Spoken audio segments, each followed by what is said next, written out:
Choke, no joke. Yeah. It's choke, no joke. Let's go. Choke, no joke. Chicken choke, no joke. Choke, no joke. Nigga choke, no joke. Choke, no joke. Yeah. It's choke, no joke. Let's go.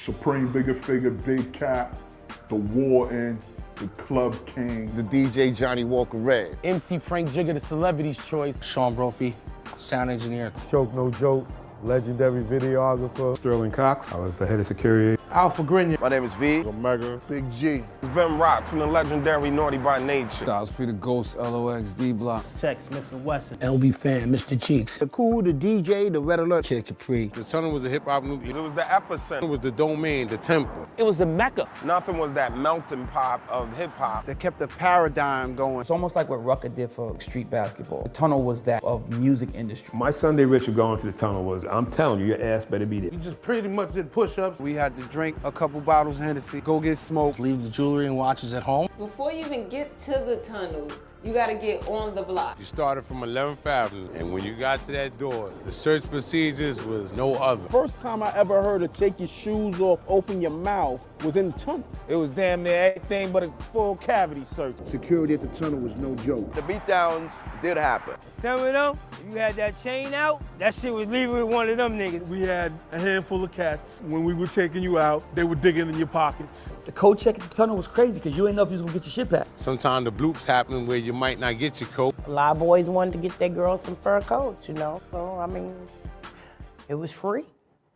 The bar was always on till after the tunnel. You might get fake alcohol. Bartenders might have got counterfeit. The dance floor is always rocking. It looked like a video all the time. The tunnel had a very unique situation at the bathroom. It was co-ed. The bathroom was Sodom and Gomorrah. I was like this, looking, trying to look past the dudes like when they was going in the urinal. The tunnel was a one-stop shop. They had food, they had alcohol, drugs. I saw weed the tub. It was just oozing money. Backstage is like the club amongst the club. That's where all the so-called stars who was scary to be in the crowd, that's where they hung out at. The dopest things about the tunnel for me to remember is hearing my records get played up in there. The top, maybe, of all-time tunnel banger. Or anything Bad Boy. Every Biggie record, any shit by Hov. Shook Ones was bananas in there. Nori Capone, that bang bang. Annie up. Any one of Buster joints, Wild Out would actually start a fight. The best performance I ever seen, Jay-Z performed in front of the DJ booth. The DJ booth was bouncing like a ball. Snoop and Dre, when Dre was there. DMX, Get At Me, Dog. The king of the tunnel was Jay-Z. Busta Rhymes. DMX is the king. Queen of the tunnel. Mary J. Blige.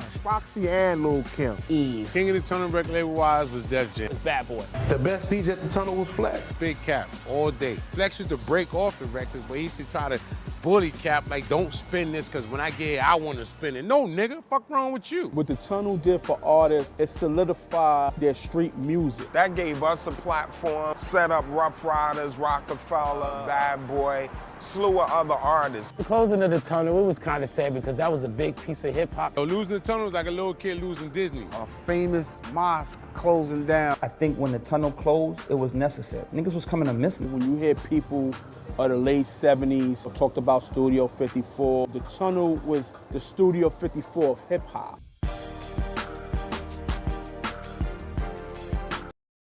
Many have said it. Let's go out to the East Coast, West Coast. Put it up. No palm tree, the trees in the palms of dealers and fiends. Late night roam the streets. Weed is weaker, but it's cheaper. Not many chicks frontin' like divas. Out west, every chick's a model like Eva, and you know I'm far from believing her. So I'm G'ing her like she G'ing me. Banging in LA is a different thing. At the end, you either dead on the bang, getting out, doing better things. On Sunset, where they hang. Hollywood, where they hustle for change. Times Square here, it's the same. No matter where you go, you'll find a lane. On the west, they kick it with Kane. On the east, trees, the social thing. East Coast, West Coast, East Coast, West Coast. Grab your raps, roll it up. If you rap West Coast, East Coast, West Coast, East Coast, West Coast. Grab your glasses, take a toast. If you rap East Coast. When I'm on the West and I'm doing my thing, no offer me coke or your nose I bang. Friends don't offer other deadly things. Thanks for the hospitality, we'll still hang. I won't judge you, leave me as I came. On the road to success, top of the game. Eat all the finer things in the food chain. Teach my kids to do the same. Whether East Coast, West Coast, East Coast, West Coast. Grab your raps, roll it up. If you rap West Coast, East Coast, West Coast, East Coast, West Coast. Grab your glasses, take a toast. If you rap East Coast. Gotta love life, they offer wonderful things. Being to travel is a privileged thing. Came back to the East, air wasn't fresh. Streets filled with trash, various people in the eye. It's easy to tell who's upper middle class. Police and racism, same as crash. Back to where they not social, where they less vocal. When they don't know you, be careful, show you around the East Coast, West Coast, East Coast, West Coast. Grab your raps, roll it up. If you rap East Coast, whether East Coast, West Coast, East Coast, West Coast. Pop your bottles and toss the cork. If you rap West Coast. Both coasts are known to give you fame. Got paparazzis playing cameras your way. Got you bobbing and weaving like Cassius Clay. Most thugs turn Muslim in older days. Change their name to Allah they pray. Probably till they decay. This go out to the east and west. For Big and Pac, y'all, let's connect. Whether East Coast, West Coast, East Coast, West Coast. Grab your raps, roll it up. If you rap West Coast, whether East Coast, West Coast, East Coast, West Coast. You can't get the West without the ES. So it's manifested that we connect. You know what it is. Choke, no joke. Learn from mistakes, baby. You know what it is. Greg on the track. Rest in peace, baby. Either war, we here now. You. Yeah. You know what it is. Choke, no joke. Either war. Rest in peace, Grego. Don't ask me why. We here now. Choke, no joke. Grego. Rest in peace. You know what it is. Say I neglect her. I love my child. You make me go wild with your parenting style. Only for her, I wear this smile. Cause inside, it's really a grin. If I was a drink, I'd be drunk off gin. I'm not a quitter, I fight to the end. You not gonna dictate who life I'm in. Just mad cause I went from boys to men. Like Wanya and Brandy, the road end. I say it in French, we are thin. I do not like you, you're not my friend. You make me cringe, get under my skin like veins, blood, bagging up cane. Don't know too many dudes that go through these things. Deal with your bullshit and still stay sane. Brains with a blue early in the game. Yeah, deadbeat, I'll make you dead me. You wanna see me locked up like me, so I kick back and let the preacher preach. Wisdom of his word, get me through each day. Emancipation on the way. I'ma celebrate from September to May.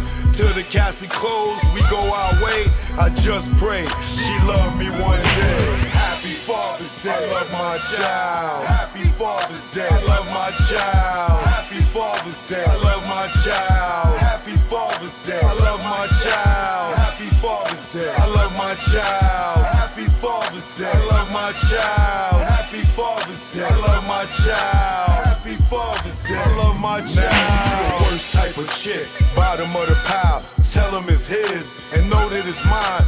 Mine's is his. Then run for years. What the fuck was you thinking all those years? What if she needed a donor and needed me there? The family even questioned her hair, cause she came from your womb. Do you think that is fair? I remember the day I called you out of nowhere. You heard my voice, all you heard was air. I bet you were hella scared. You said forget her, you better without her. Her's my daughter, this is an order. Try running again and you'll be crawling, cause I'm coming through like Mike Duggan, falling down. This time not fucking around. I wanna see it now and I don't care how. You do it, I do it, move quickly. All the years that you ditched me, and right now you going to hitch me to your back.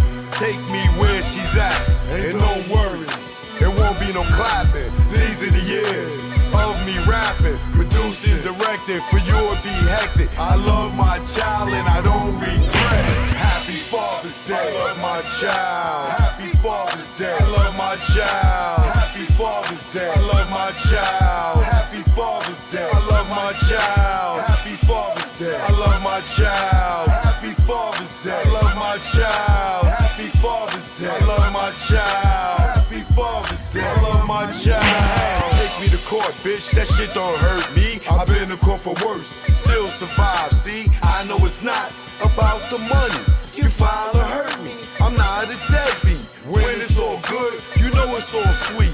When it's all hood, you gotta bear with me. Your girlfriends say take me to court. How you don't ask and then go to court? You know when you ask, things get brought or paid. Emancipation on the way. We'll hang out any given day. Your relationship will fade away. We will get close, you will fade away. Like the baby mama that ran state to state and had to run for about 8 years. Some say how she lived. That might satisfy the father but ruin the kid. Trust me, I speak it cause I live.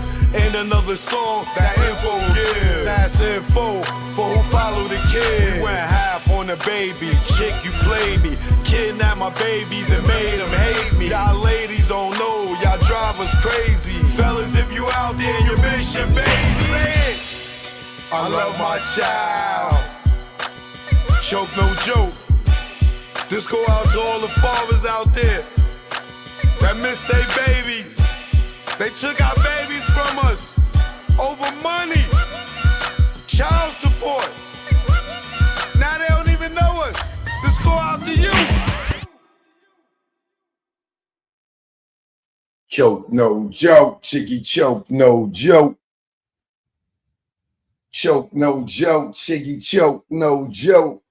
You know what it is. We here now. All right. Choke no joke. I got a special guest in the building tonight. You know, played a couple of joints because I was waiting for them, you know what I mean, to enter the building, but they are here. All right. So if you've been following the show for the last week, it feels like probably longer, I don't know. I've been covering the TA, the legend, aka Terrence Dixon, versus Joseph Cartagena if you're from America, but it's Cartagena. If you don't have a passport, then you wouldn't know that. All y'all in my comments, somebody, yo, you pronouncing it wrong. It's Cartagena. It's Cartagena. If you got a passport, if you travel, you'll learn that in America, you say tomato. In international, you say tomato. All right? Your local ass heads. So there's been a lot of questions about this case. You know, some of y'all may get a chance to ask some questions with my guests by just leaving a comment. And if I see something that's, you know, worthy of asking them, I will ask them. But who I have tonight is the guy that is, of course, involved in the case, right? This person, you know, we have heard this person's name, but not like this time. You know, this time this person has put together a very phenomenal case. Hold on real quick. Let me get my Instagram going. You know, this case has been well, this paperwork has been laid out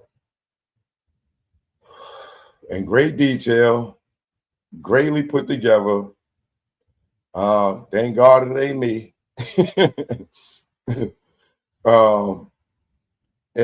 So I thought that I will bring them on tonight to kind of go over some of this, because as we know, this whole thing started with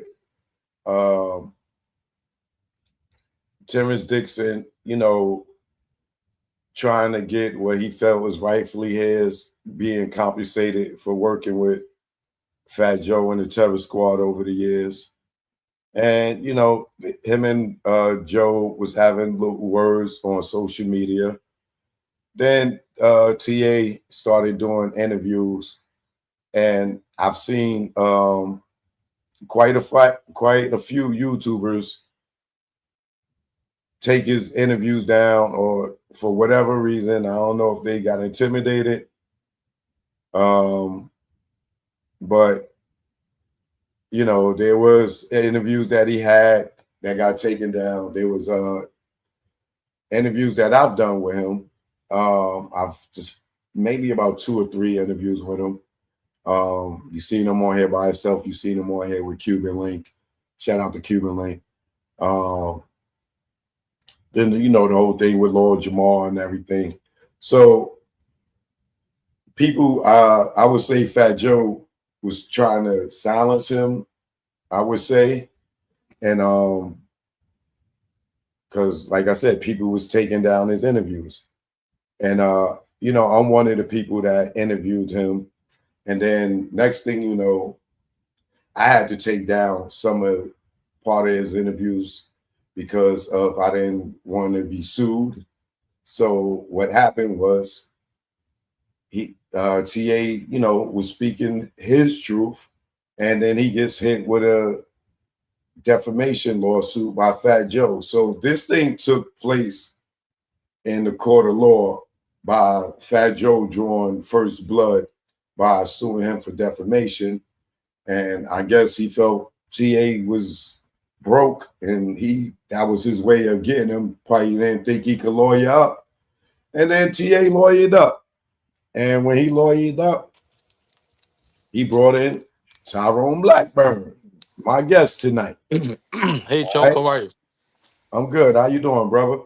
I'm good. I'm good. Listen, I have I have bronchitis, so I didn't want to miss. Yeah. So I'm fine. I'm fine, but I didn't want to miss the opportunity to chat with you, because you know I know how important this is, and I've been watching your coverage, and I think that you've been doing a phenomenal job, even though you know you kind of bungle a couple of words, but I'll give you some grace on that.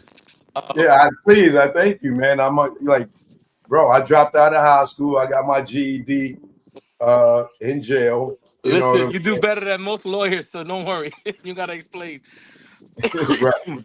So, but I'm not afraid to get up here and try, and I'm not afraid to get up here and struggle. I learn more this way because when I research words and look up words, it helps my vocabulary. So I have no shame. I wear my heart on my sleeve, and that's what it is. Listen, man, you have a great sense of humor, and you know you are very thorough and very smart. I mean, you know exactly what it is that I did when I wrote this complaint, and you see the writing on the walls. I mean, I hopefully, I think actually through the filings of Rock Nation that they also see the writings on the walls, and the fact that they are now distancing themselves from Fat Joe and put out a statement that was not an attack on myself nor an attack on my client is quite evident that Fat Joe may not have been as transparent and as honest to Rock Nation as he should have been. Right. And I think that that's going to end up playing out over the course of the coming weeks and months as we dig deeper into this case. And you know, as I said to Billboard magazine, you know, and I'll say to you, Terrence does not have any personal animosity towards Jay-Z, towards um, the, uh, uh, uh, the CEO of Rock Nation. What's her name? Desiree Perez. Desiree Perez. He has no animosity towards Desiree. He has no animosity towards Rock Nation as a company, as you know, overall as a whole. It's just that when he was working there and when he was working for Fat Joe during the time that he was there, and according to Fat Joe, Terrence did not leave until 2020. So from 2017, when Rock Nation took over all of Fat Joe's affairs up until 2020, you know, Terrence was reporting directly to an individual within the Rock Nation organization, and that individual was touring with them, and that individual was the actual witness to a lot of the things that Terrence placed in his complaint. So I get that they want to distance themselves, and you know that's fair because if I was representing someone who was taking cash gigs so that they wouldn't have to pay me my percentage that I'm entitled to, I wouldn't want to represent them either, right? If I was representing someone who um, who was sending death threats via Instagram using a burner account, but was too dumb to stay anonymous, actually identifying himself like a fool. Son, are you moving around? Because it's like it's getting staticky. No. I'm in one place. It's probably the fan. Let me take the fan off. You know, it's 100 degrees in New York. So. Okay. Yep. Okay. Is it better? I'll see as you go on. I don't know what's going on. What? It's not on. Is it a microphone or something?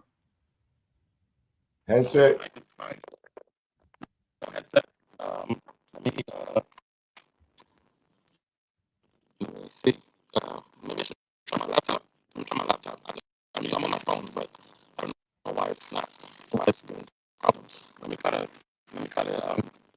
It started off fine, then it started going no. I don't know. Let me come out and come back in. All right. All right, y'all. What up, Instagram? Choke No Joke. I'm live on YouTube. It's a link in my bio. I mean, in my stories. If you go through there, I'm talking about the Fat Joe TA the Legend case. If you want to come on YouTube, just hit the link in my stories and then bring you over. You can watch right there if you can hear. All right. What you call it? We'll just wait a few seconds for Tyrone Blackburn to come back in.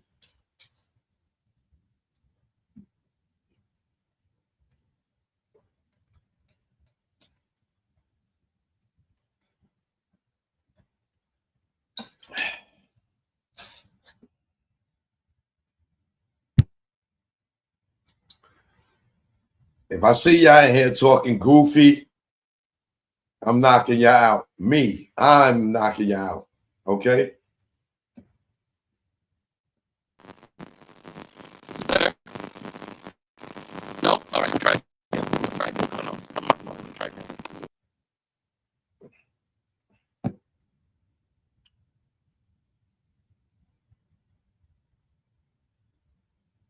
Chanel, what up, Chanel? Be patient, people. Be patient. Goofies, hold on, Goof Troop. I see the Goof Troop is in here. I try to make this a subscribers only to save my moderators some grace. But the Goof Troop will come out. All right. But yeah, so we got TA the Legend, aka Terrence Dixon, lawyer, in here. And I'm gonna go over this lawsuit with him. You know, shout out to everybody that been tapping in with it. As you heard, I done butchered a few words, which is fine. If you know, you know. If you knew the word, then you knew it. If you didn't, you can look it up.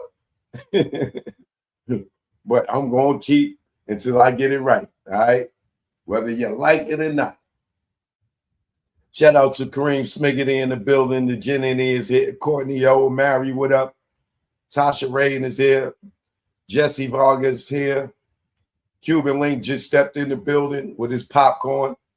All right. Fatima B is here. Perry Jones is here. All right. Choke no joke. We just gonna give a brother a few minutes. I see there's some other lawsuits out there, but I'm not gonna get into that right now due to the fact that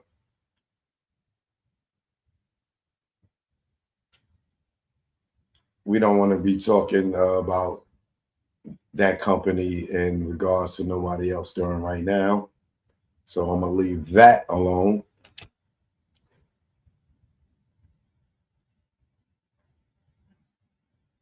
But as you heard, it seems like Rock Nation is distancing themselves from Fat Joe. I do have their response to this complaint. I'll go over it. And a few, I have that as well.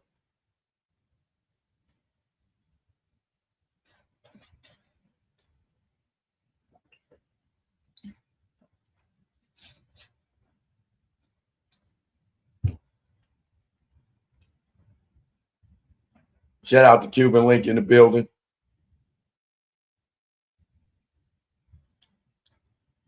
Aries 80s baby is in the building. All right. Cali Connected is in the building.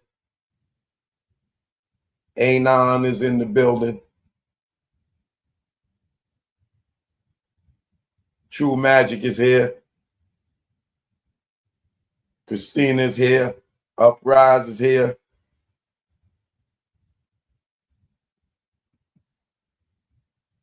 Why is it buffering on your end? I don't know.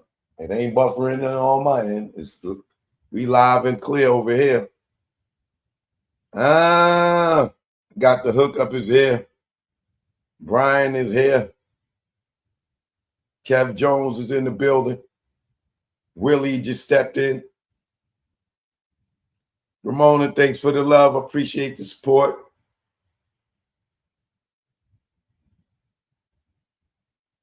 I had to make you a drink for this. Who said that? A la Fiage, whatever that is. Al, what up? I'm going to call you Al. The Bronx Kid is in the building.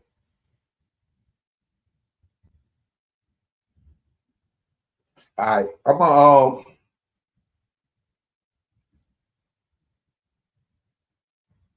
let me see.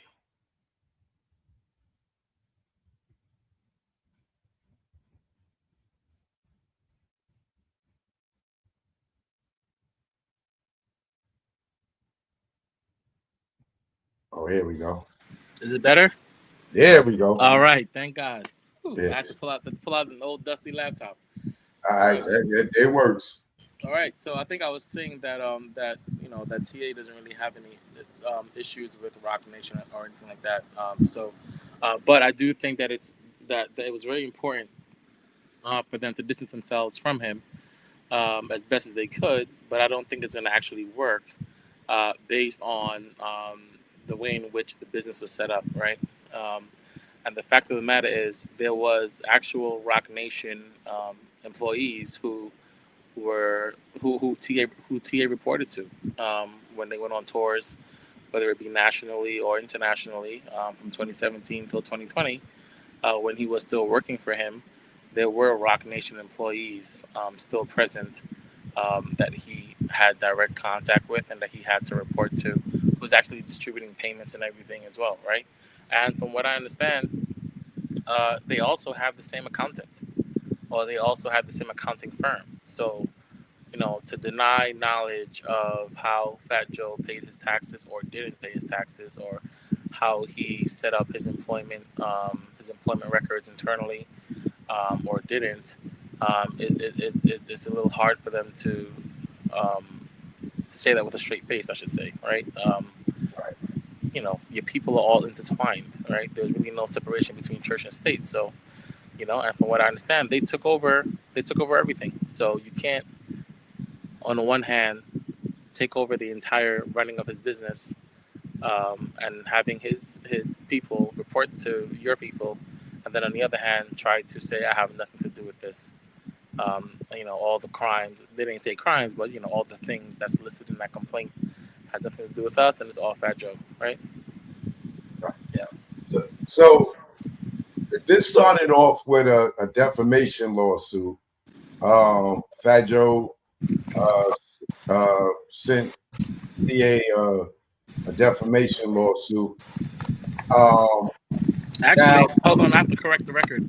It actually didn't start with the defamation lawsuit at all. What it started with was me sending a normal letter that most lawyers will send once they're retained to the opposition, saying, "Hey, listen, my client believes that he was harmed by your client, and here are the things that he says that he believes he should be compensated for," right? Which is typical, which is normal, right? You mentioned earlier that you got a cease and desist or something like that for some of the videos, and you didn't want to get sued, so you took the videos down, right? So, I mean, at the end of the day, no, I never received no cease and desist. Okay. I said I did not want to receive. You know, exactly, right? So it's the same point, right? So, if an attorney was to send you a document or some letter saying, "Hey, listen, you know, I represent A, B, and C, and they don't like what you did. We need to talk about this, or can we talk about this?" That does not give you right to run and file a defamation lawsuit against that attorney, or even against that individual, because they're engaging in pre-litigation communications, right? All of that is protected under New York State law, which I'm sure Botox Joe Tacopino knows or should know.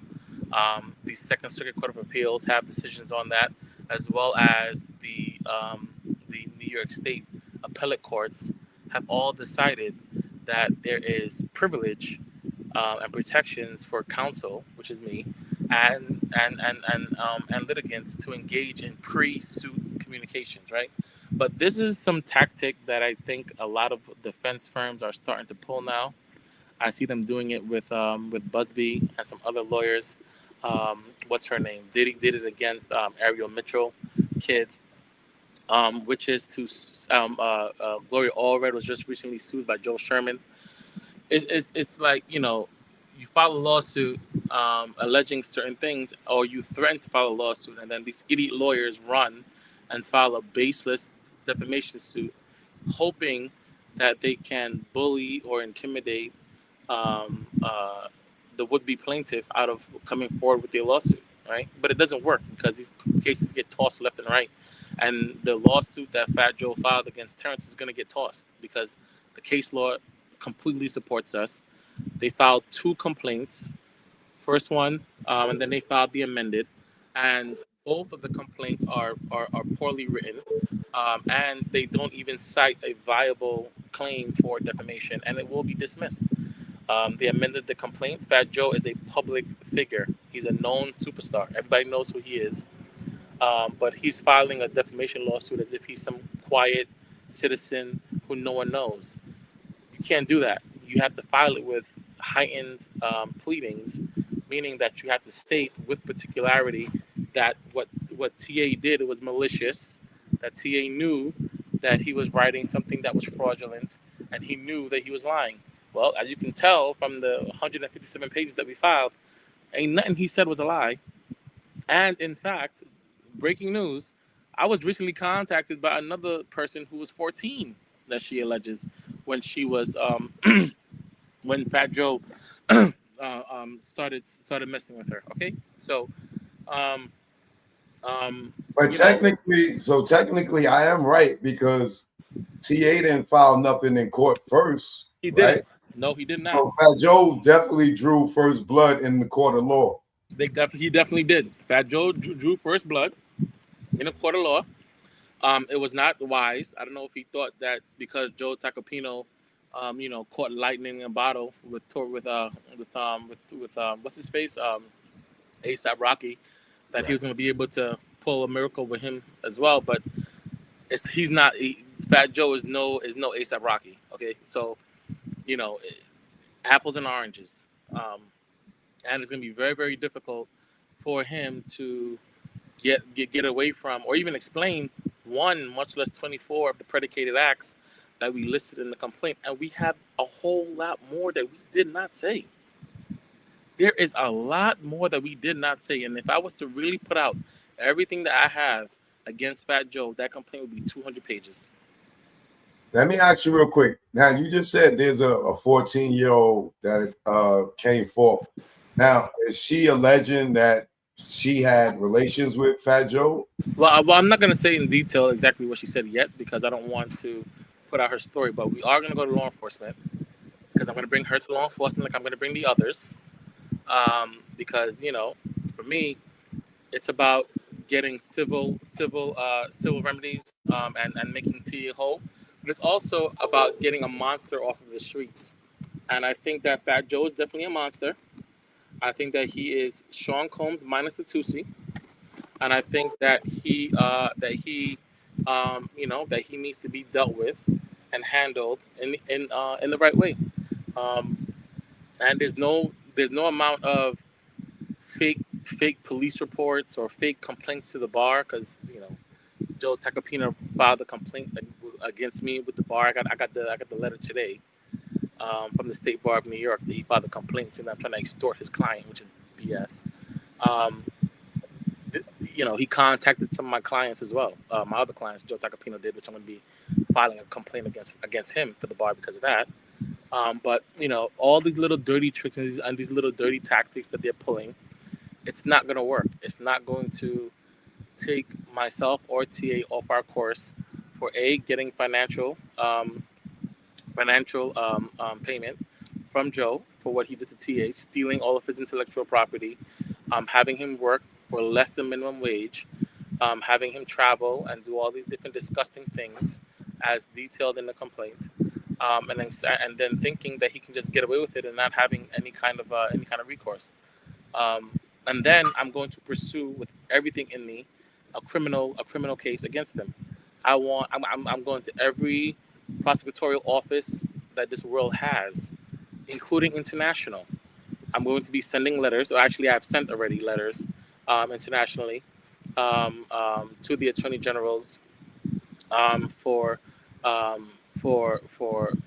France, for Spain, and I think it was London as well. I'm not playing with him. I'm not playing with him. I sent letters to the attorney generals for the state of New York, Nevada, California, and Florida. Now let me ask you, this lawsuit, it reads like a federal indictment. I wrote it like that on purpose. Yes, I did that on purpose. And I had no help. If anyone's wondering, it was all me. I did it by myself. It took me about a month and some time to write it. TA would tell you if he ever does any interviews again. But he would tell you. I was all day and night. I was up late working on that, researching the different statutes, researching the different state laws, researching everything, and confirming what he said. So, the thing is that complaint was not written based off of just TA's word alone. No, hell no. I spoke with other individuals who were around at that time who confirmed what he said. Okay? Or I heard audio recordings of conversations with him and those individuals. And the audio recordings are not just the two that's in the complaint. We have others. So yes, we mentioned the fact that we have Minor Doe 3 on audio recording as well as her cousin talking about how inappropriate it was for her as a 16-year-old child to be accosted by a big, fat, disgusting, damn near 40-year-old man and having him, do certain things to her. Yes, we have those two, but we have a third one of a former member of Terror Squad who also confirms seeing that child with Fat Joe in Miami, which we have not released. Okay? So they can play around if they want to. But I'm telling you, we are coming guns a-blazing and it's going to be a scorched earth campaign like he's never seen before. I'm not playing. All right, my next question to you is: those phone recordings are very incriminating with threats and trying to lure TA into an ambush, which is criminal. Have y'all or you talked to the FBI about these allegations? Well, I have personally spoken to law enforcement about it. I'm not going to say which agency or agencies, because there are multiple agencies, but I've definitely spoken to law enforcement about it. I have contacts within all different spaces. TA did not, but I did. And you know, once my client is threatened, you can forget about that shit. All bets are off. Okay, I'm going straight to the feds. I'm going straight to the state. I'm going straight to local, and I'm going to tell them exactly what it is that I got. And I'm putting them on notice. You know that my client's life was threatened, and these are the individuals who did it. So yes, I take that very seriously. So if I was Pistol Pete and I was and if I was advising a rich player, they should probably lawyer up. Wow. Whew. Wow. It's gonna be a very expensive summer, very expensive winter, and a very cold ass fall. First quarter of 2026. That's all I gotta say. So if you were watching this from the sidelines, right? Like, you know, the Diddy case, when Cassie lawsuit dropped, it was like maybe 30 days later, there was a federal indictment on Diddy. If you weren't involved in this case and you was watching for the sideline, do you foresee that kind of happening with Fat Joe? Well, I'm gonna tell you this: when Cassie dropped her lawsuit, it was November of 2023, and then I filed one lawsuit after that on behalf of Liza Gardner in December, I think, or November of 2023 as well. And then I filed Little Rod's lawsuit, and a month after his lawsuit, Diddy was raided. So Little Rod's lawsuit, when I filed Little Rod's lawsuit, which, I mean, a lot of people are saying, oh, it was dismissed. It was not dismissed. Little Rod's lawsuit is very live, and it's going forward. We have another court appearance on August 6th. So, you know, for any of the, you know, YouTubers who are saying, oh, Tyrone Blackburn lost Little Rod's lawsuit. Oh, the lawsuit was no, it was not dismissed. The Rico portion of it was dismissed, but the Trafficking Victims Protections Act claim is 100% alive and is still moving forward, and we have a court appearance in August. So I just want to set the record on that. But after Little Rod's lawsuit was filed, the same way how I contacted law enforcement on behalf of TA, I did the same thing on behalf of Little Rod, and I sat with the feds for almost 2 weeks with Little Rod right next to me, and we sat there from 7 o'clock in the morning to 7 o'clock at night. And we outlined every part of Diddy's house, every house that he owns, each room, what each room has in it, how many steps to enter each room when you walk in from the front door, from the front gate to the security gate, to everything. We tell, you know, Little Rob was very clear. If you are going to raid him, you better raid all properties at the same time, because we have internal phone systems that tell you what's going on at each house. And we gave them the phone numbers, which is why they hit every spot the way that they did. Literally 30 days after the lawsuit was filed. So do I think that the same thing's going to happen to Fat Joe? I have no clue. But what I do know is I'm going to be bringing multiple people to see them boys about Fat Joe. Oh, you best believe it. You best believe anyone that brings my line and says that they have a problem with Fat Joe, or Fat Joe did something to them and they can prove it, and they have witnesses, or they have evidence, I'm calling law enforcement. Believe me, it's happening within seconds. I'm not playing with his fat ass. I am calling law enforcement, and I'm bringing them people to see them immediately. There will be no hesitation. There is no equivocation. I'm calling, and I'm bringing them. And if the prosecutions, or if the prosecutors decide to raid Fat Joe, which I don't really think he has anything to raid because he's kind of broke, but if they decide to raid Fat Joe, or they decide to come after him, that's on them. But best believe I'm not stopping. He is gonna. I mean, There's a lot more things that he's done, a lot more things that will make what's written in this complaint look like nothing. Trust me. Okay, it is way worse. And I think that you are very smart and you've touched on it yourself.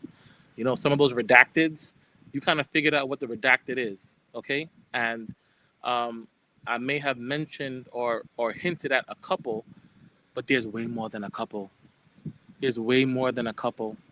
There's a lot of mothers, a lot of fathers, a lot of sisters, a lot of brothers, a lot of grandparents, a lot of aunts and uncles who've been crying tears at night, looking for justice for what happened to their loved one, and soon they will get it. Well, TA, he's been around Fat Joe for 16 years, so I would think that he knows a lot of stuff. Not saying that he has divulged any of this to you, but I would think that if someone is threatening him at this time, it wouldn't be a smart thing for anybody from that side to be trying to do anything criminal to him, because at this point, I'm pretty much sure whether y'all went to the FBI or not, YouTube has seemed to be a place that they've been watching thanks to the likes of like Vlad TVs and things like that. We've seen people getting bringing YouTube into the courtroom just as an example of the Dwayne Davis Keefy D case. I've seen like Whack 100 go on Vlad, and then next thing you know, they're talking about him in the courtroom. So I would think that with or without y'all help, that they are watching what's going on right now. Yeah, I mean, listen. Listen. Whether or not, I mean, clearly criminals are really dumb. I mean, not all criminals, but the ones that Fat Joe affiliate with, they're not that smart. I mean, if you look at what Mr. Pete did, just because TA kind of ribbed him a little bit and got under his skin, he sent a photo of himself on a burner account. What? What's the purpose of using a burner account if you're gonna disclose your identity, dummy? It's the same thing with Fat Joe. Oh, you would have never went anywhere if it wasn't for me. Well, who the hell else flew him out the country other than you, dummy? You know what I'm saying? It's like these people are just not smart at all. Like it's just not smart at all. And then you're doing this while you're campaigning for Kamala Harris for president of the United States. Are you crazy? Which makes sense as to why Rock Nation is like, yo, you know what? I can't be around this big dummy. Like if he can be so stupid and so reckless and so whatever, I have to distance myself, which is smart. Like I have to give it to them. Like Rock Nation is very, very smart. Desiree Perez is a savvy businesswoman, and she knows when to hold them and she knows when to fold them. And I think she is folding up this fat so-and-so as we speak, because he is not smart at all. The one thing, I mean, it's one thing to be a criminal, but then it's another thing to be a dumb criminal, and he's a dumb criminal. The fact of the matter is, you don't make threats via Instagram and then create a handle that is indicative of your personal phrases. What? Do you think it's hard to figure that out? Yeah, the biggest in the game. I saw that. I'm like, yeah, come on, that giveaway. Come on. Nobody calls themselves that. That's not even a slang in hip hop culture. That's his AKA outside of Joey Crack and everything else. He coined that phrase himself. So seeing that, I'm like, But you know what though? You know what I think is crazy, Choke, is the fact I don't know if you're like super religious or anything like that, but I am. And the thing is, once Fat Joe said that he's a god, then God Almighty showed up and is now showing him who the real God is. So if Fat Joe thinks he's a god, now it's time for him to show it. Let's see. Let's see how this plays out for the quote unquote God. Right? Calls himself a God. Now we're gonna see which God is gonna prevail. The God Almighty that you and I serve, or him, the God that he sees when he looks in the mirror. Yeah, and it's like I'm not calling him dumb or anything. Like He dumb. I'm calling it. He dumb. I'm sorry, he's dumb. He is dumb. He's a dumb criminal. He's a dumb, big, fat, dumb moron. He's not smart. His team ain't smart. His henchmen ain't smart. He's dumb. It's my words. I'm quote me. I take all the blame. Sue me. Amend your complaint. Add this in. Transcribe it. Tell the judge I called you an idiot. You are an idiot. I'll play. I'll give. First Amendment to the Constitution gives me right to say whatever I want. So I'm gonna say it. You're dumb. Sorry. Go ahead. Now, more recently, I seen in the complaint, where it's obviously clear. TA knows the slang and code words of TS. Even when Cuban Link was on here, some of the words he knew from being down with TS. But then more recently, you see Fat Joe using some of these words on the Joe and Jada show, and Jada kids don't have a clue of what he's talking about. And then he explains it to him, and then it's right in the lawsuit. Yes, because he's dumb. You see what I'm saying? Dumb. like these people knew from when I sent them the appearance letter months ago that we were making these claims that Fat Joe was engaging in these kinds of activities and that he had his own little private language that he created, his own little code language to give members of the enterprise orders to execute. That he goes on his platform and uses the code words. Like, are you crazy? Like, you said earlier whether or not you said earlier that this is written like a federal indictment. Yes, it is. It is. I've never had a better client than TA. I'm gonna tell you right now. He is so smart, and he doesn't do drugs. He doesn't drink alcohol. He may indulge every now and again. He's very health conscious, and his mind is very sharp, and he remembers everything, and he has receipts. When I met up with him, he damn near has every single ticket that he ever used to fly over the 16 years. You know how long it took me to make copies of that? He has, I'm talking about bags full of receipts and tickets and like show events and like backstage passes and armbands, and he has everything.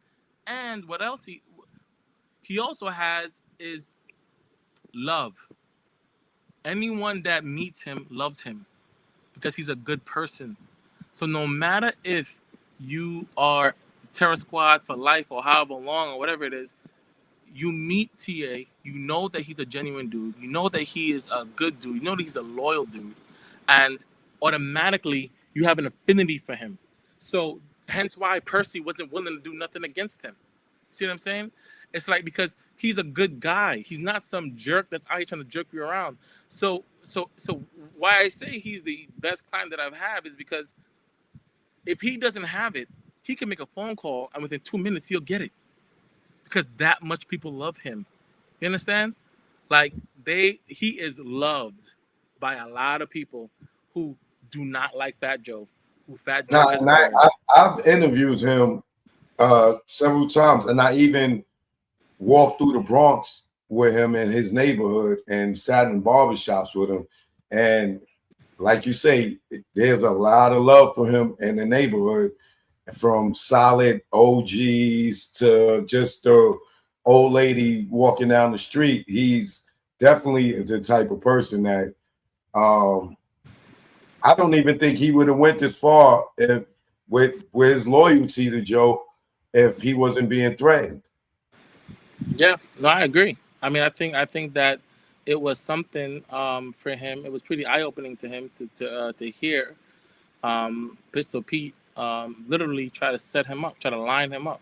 Oh, we're not gonna stab him. We're just gonna pound him out. Really, I mean, it's crazy. And then for Rich Player to come in behind and to try to come back in with some Rico Suave shit, trying to finesse Percy into going along with what Pistol Pete said is was even more eye-opening.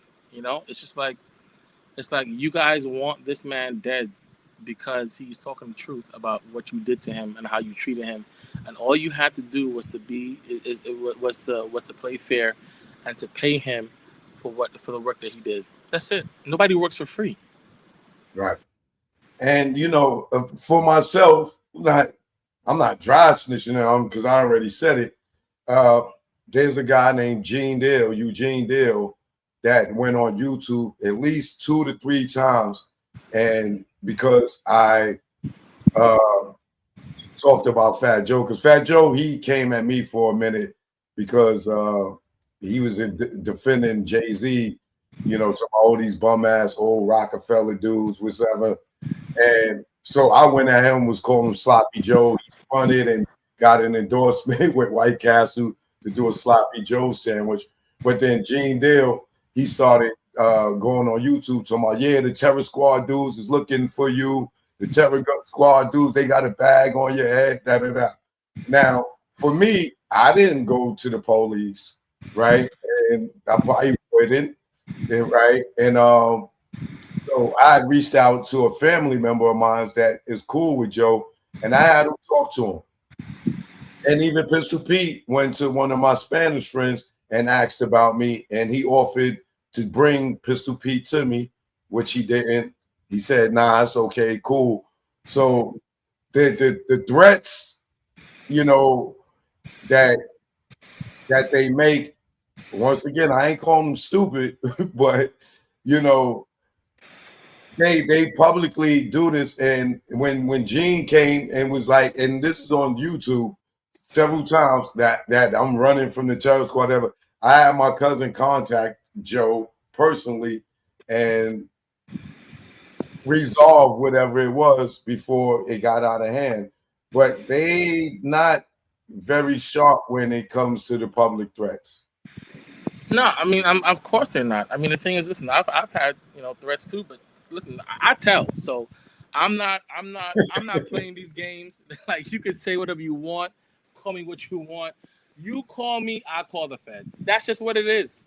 Like, I'm on group chats with these people. So like, if you try it with me, I'm going to the group chat and I'm telling. That's it. Like, I'm not playing with a bunch of idiots. I'm just not playing with them. Okay, like, you running around at 50 years old talking about how you're this gangster and your name is Pistol Pete, and how when you was in the prison you stuck a Puerto Rican flag in the middle of the yard and you did all this. What? And stabbed all the black people. Come on, don't you got grandkids? Like, what is wrong with you? Like, dude, like, grow up. People are just losers, like big old losers. Listen, well, yeah, he better hope that this don't go criminal and he end up back in the jail, because he's gonna have to stab a lot more black people after that interview. Exactly. Well, listen, right now, like I don't know if you listen to Star and Star about Cloud, but right, Star always says it's shine time. Right now, it's shine time for them. So we're gonna see where Fat Joe's loyalty lies, because Fat Joe cares about Fat Joe. And he's gonna have to figure out between Pistol Pete and Purse and Rich Player, which one he's gonna save, because it's gonna be the same thing like Shine. Remember how Puffy had that nightclub shooting? Yeah. And he paid for Shine's lawyers. Well, the lawyer that he hired for Shine was fresh out of law school, and if you read any of the documents from back then, his closing argument in the criminal case was, yes, his first line was, yes, even though my client did it, it was self-defense. It was the stupidest thing I've ever heard in my life. And then what did Diddy's lawyers do when they get up, Johnny Cochran and the other guy? They said, you heard it here. Shine was the one that did it. Our client is innocent. And then Shine got hit with 10 years and Diddy got to walk. That's the same thing that's gonna happen to Pistol Pete and to Rich Player if they don't hire their own lawyers and they don't get smart.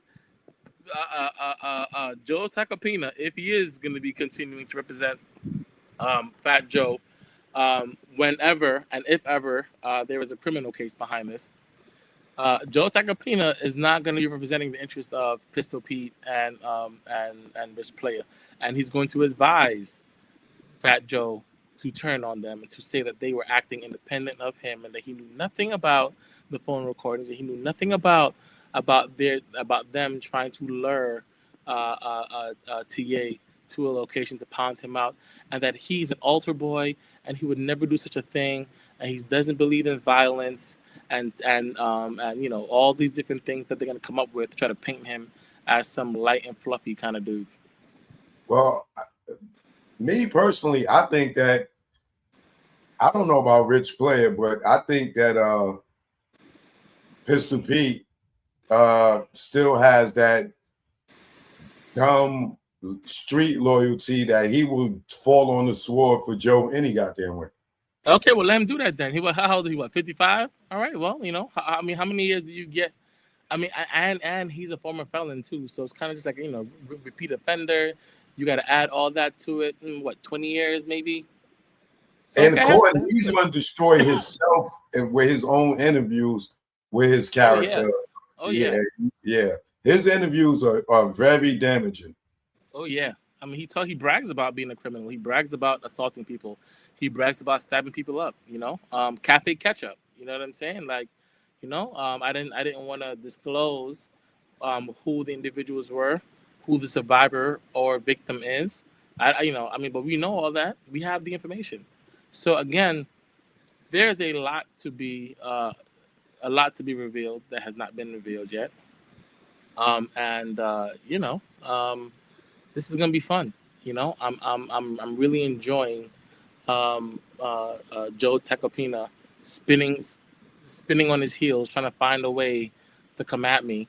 You know, other than appearing in this case and filing a motion to dismiss or filing something. You know, he's just going around trying to take me to the bar, take me to the police.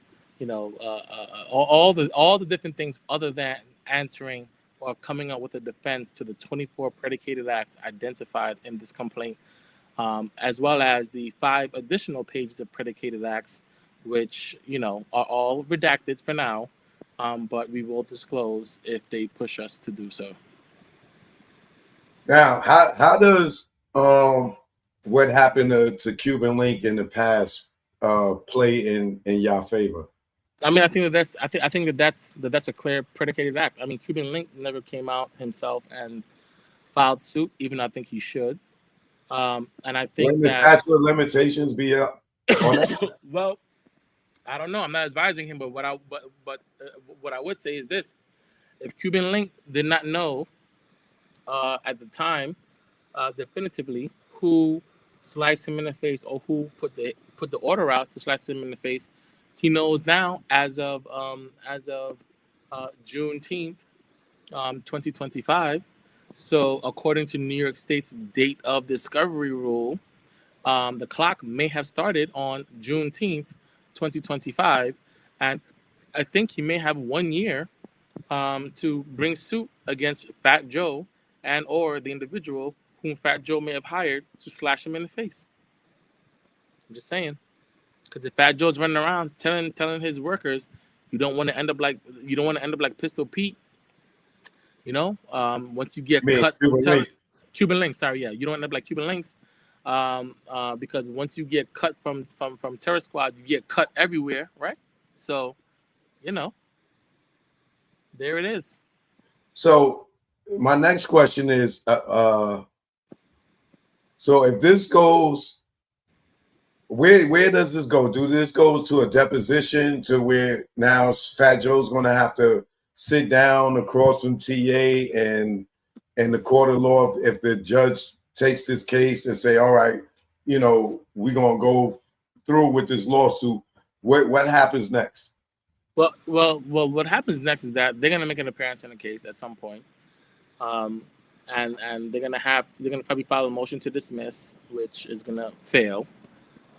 Because the case is just too well pleaded and it has way too much evidence for them to even get a dismissal.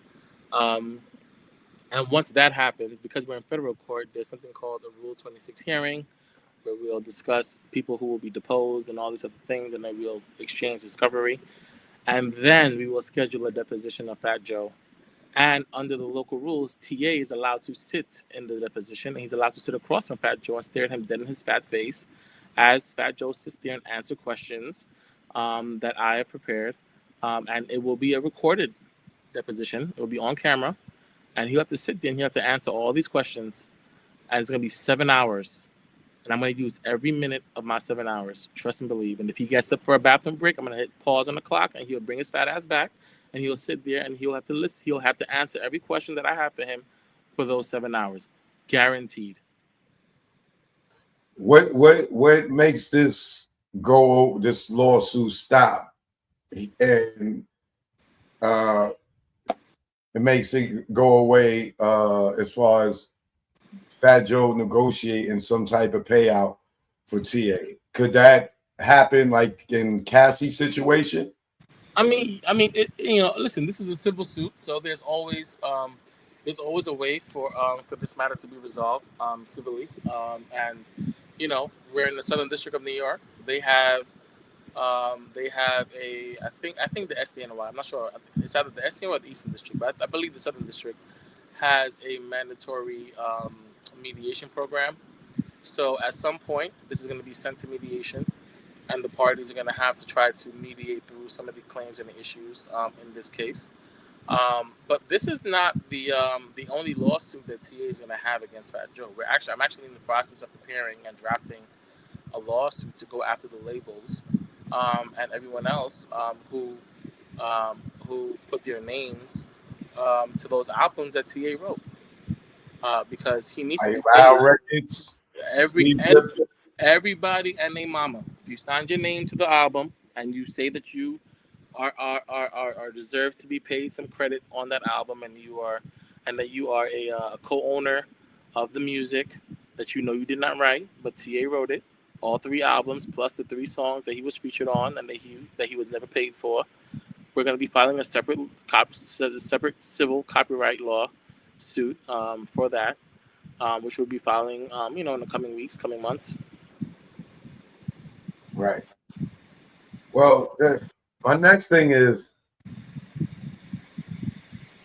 the stuff that's redacted in there. Don't y'all believe that the feds will want to know this information? Of course, and I'm definitely gonna tell it. I'm telling you, I'm gonna turn into Aretha Franklin. When they call, I'm going to be hitting high notes like Whitney Houston. I'm telling them everything. Whatever they want to know, they're gonna know it. Okay? If they want to know it, I'm going to share it because I know what the redacted is. So I'm gonna tell. Yes, I'm telling. Tyrone is telling, not TA. TB. Tyrone Blackburn, not tuberculosis. TB is telling, not TA. Trust and believe. It's gonna be all me.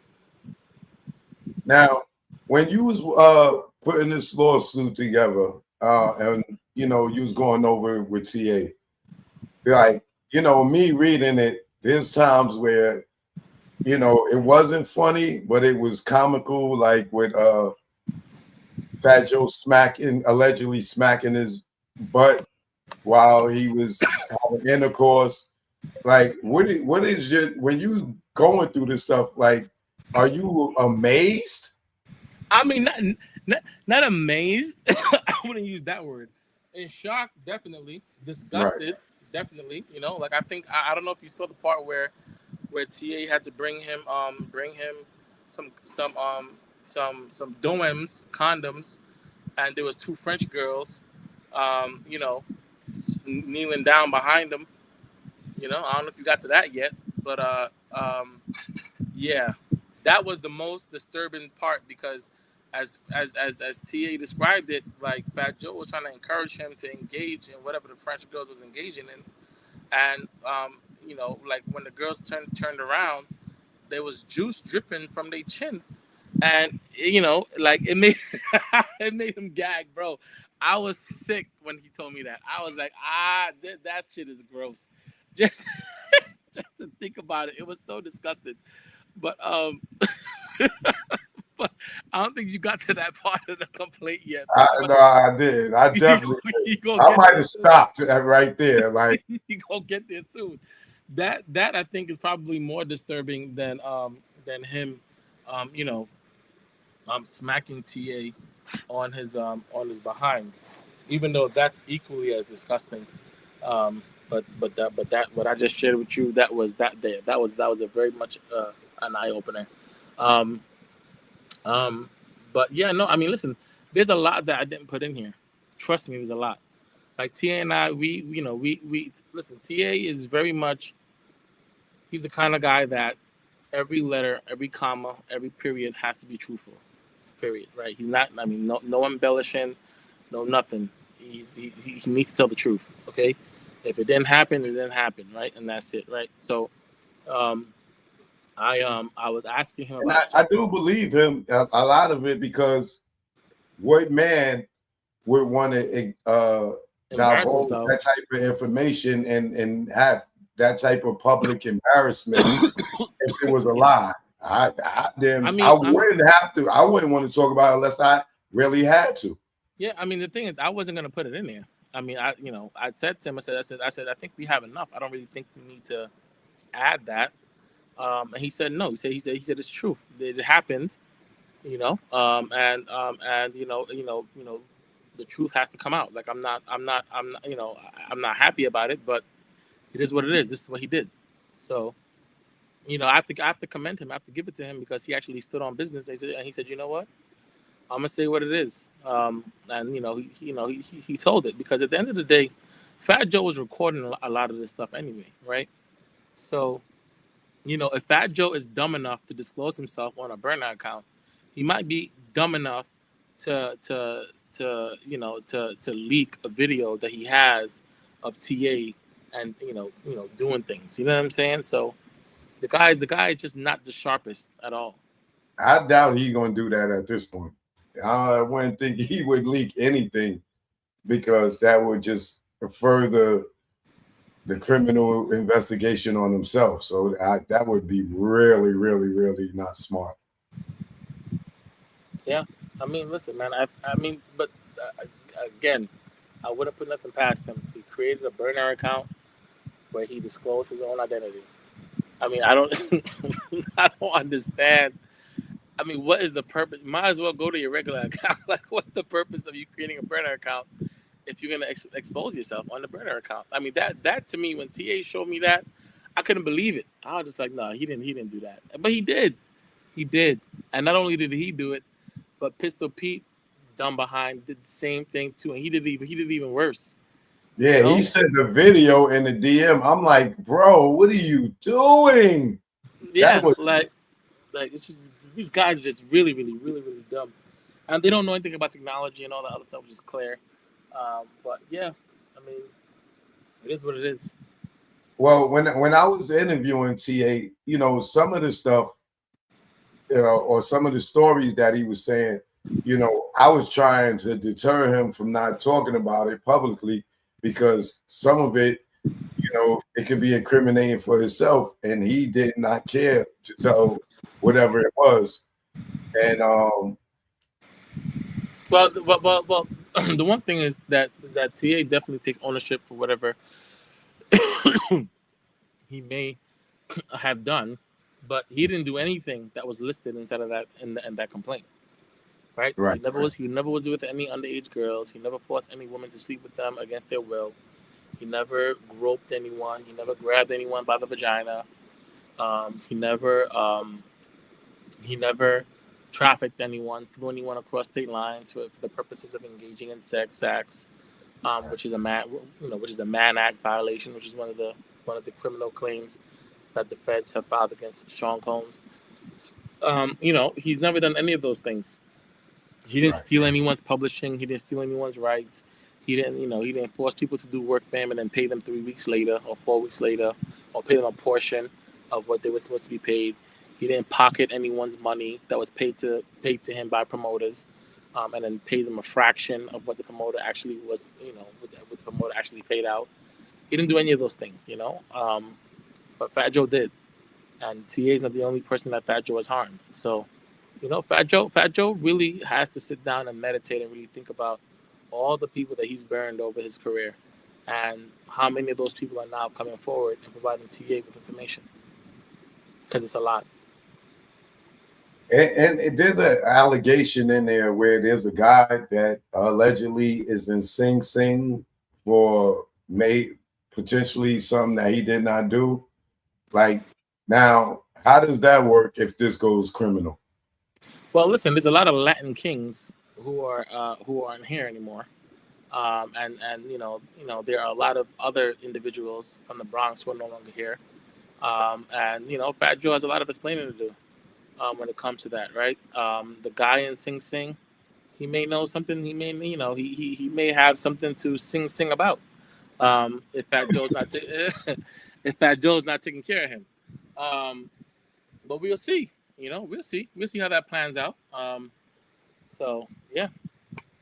All right, so I'm not gonna hold you much longer, but so what's I saw Fat Joe's lawyer's response, and then I see you immediately responded back to that for the motion to try to get these cases. To consolidate. To consolidate. I mean, listen, at the end of the day, we filed the motion to dismiss based on what I just shared with you earlier, which is the fact that they did not engage, the complaint was poorly written.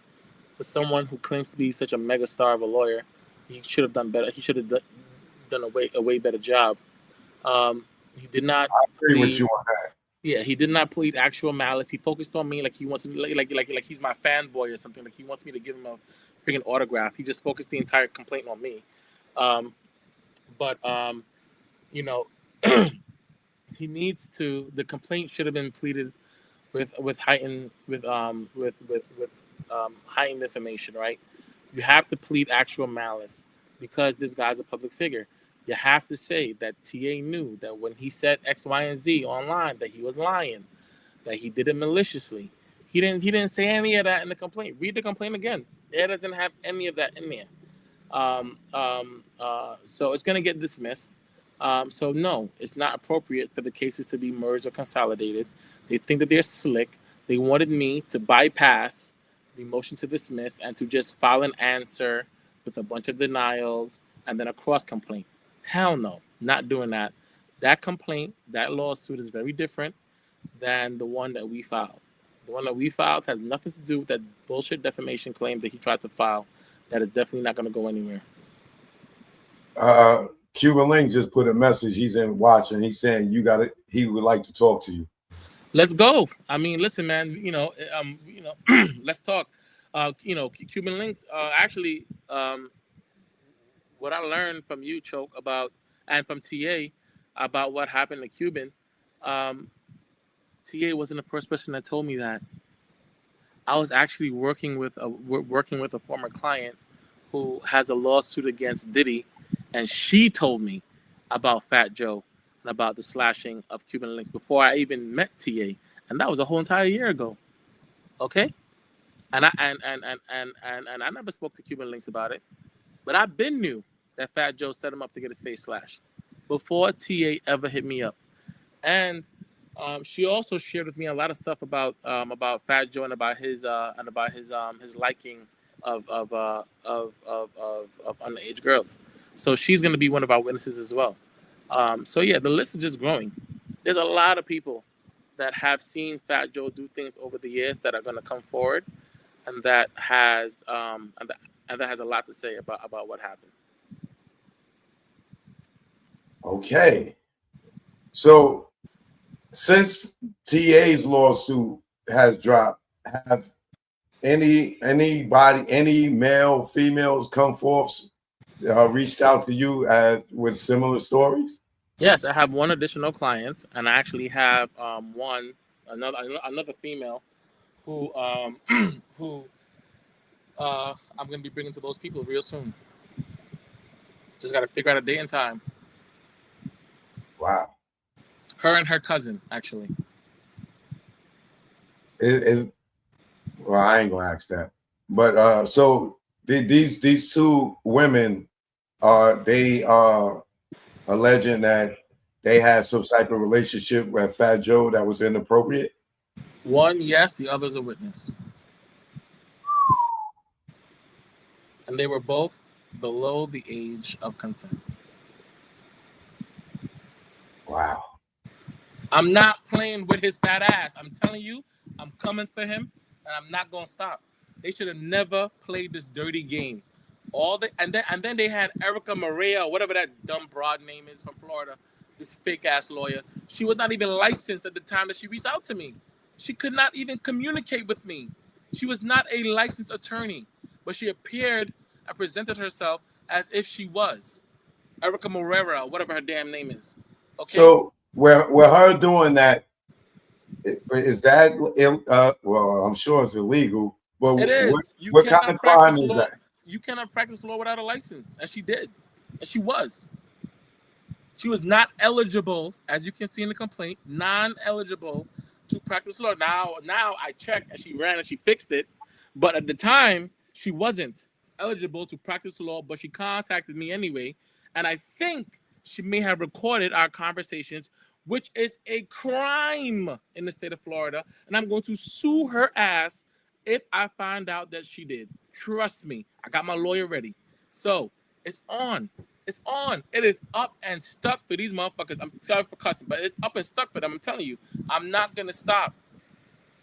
Now, what if Joe decides to want to make this go and want to sit down with you and TA and say, hey, yeah, I was wrong. I should have took care of TA. Da da da da da. Here's X amount of dollars. Does this go away for you? Do y'all at this point, do y'all take some type of negotiation fee or whatever it is, settlement, and just put the whole lawsuit in the trash? Well, listen. Listen. At the end of the day, I take direction from what TA wants to do. Okay, he's the client. So if TA said, if Fat Joe says, you know what, I'm gonna offer TA $1 from my hot dog fund, and TA says I accept, and he wants to settle the case, then the case is over. But if TA said no, I want to be paid all my money, and I want a full accounting of everything that you've done. Oh, and by the way, we may actually amend the complaint because, according to another new client of mine, Fat Joe may have been submitting inappropriate documents to the IRS. So what does that mean? That means that on the one hand, they're giving TA W-2s showing and pay stubs showing that he's a employee, a W-2 employee, but on the other hand, you're reporting to the feds that he's 1099, a freelancer. So which one is it? Because if he's a W-2 employee, according to them, his last date of employment was in 2020, then that means the New York labor law applies. And we can go back 6 years with that. So we filed the lawsuit in 2025. We can go back to June of 2019. And he'll have to pay TA time and a half for every hour that he worked over 40 hours a week. And I think TA was working at least 90 hours a week with him back then. So that's a lot of money that he'll have to be paying. This is not going to be good. Oh no, it's up. It is up. They got some explaining to do. Trust and believe, it is up. I'm not playing with them. Well, I hope that this gets resolved. I hope that there's some type of mediation so it don't go that far. I would hate to see it get uglier than it already is, because this is very ugly. And if TA been being around for 16 years. 20, according to Fat Joe. Right. You go, listen, if Fat Joe said TA left in 2020 or 2023 or 2021, that's what I'm going with. That's what I'm going with. If the later you say he leave is the later I say he leave too. I agree. Because that's more money for TA. Right. Well, we'll see what happens. We definitely will be sitting back and watching. I wonder if Up NYC is currently open. That, for me, I think is the bigger question.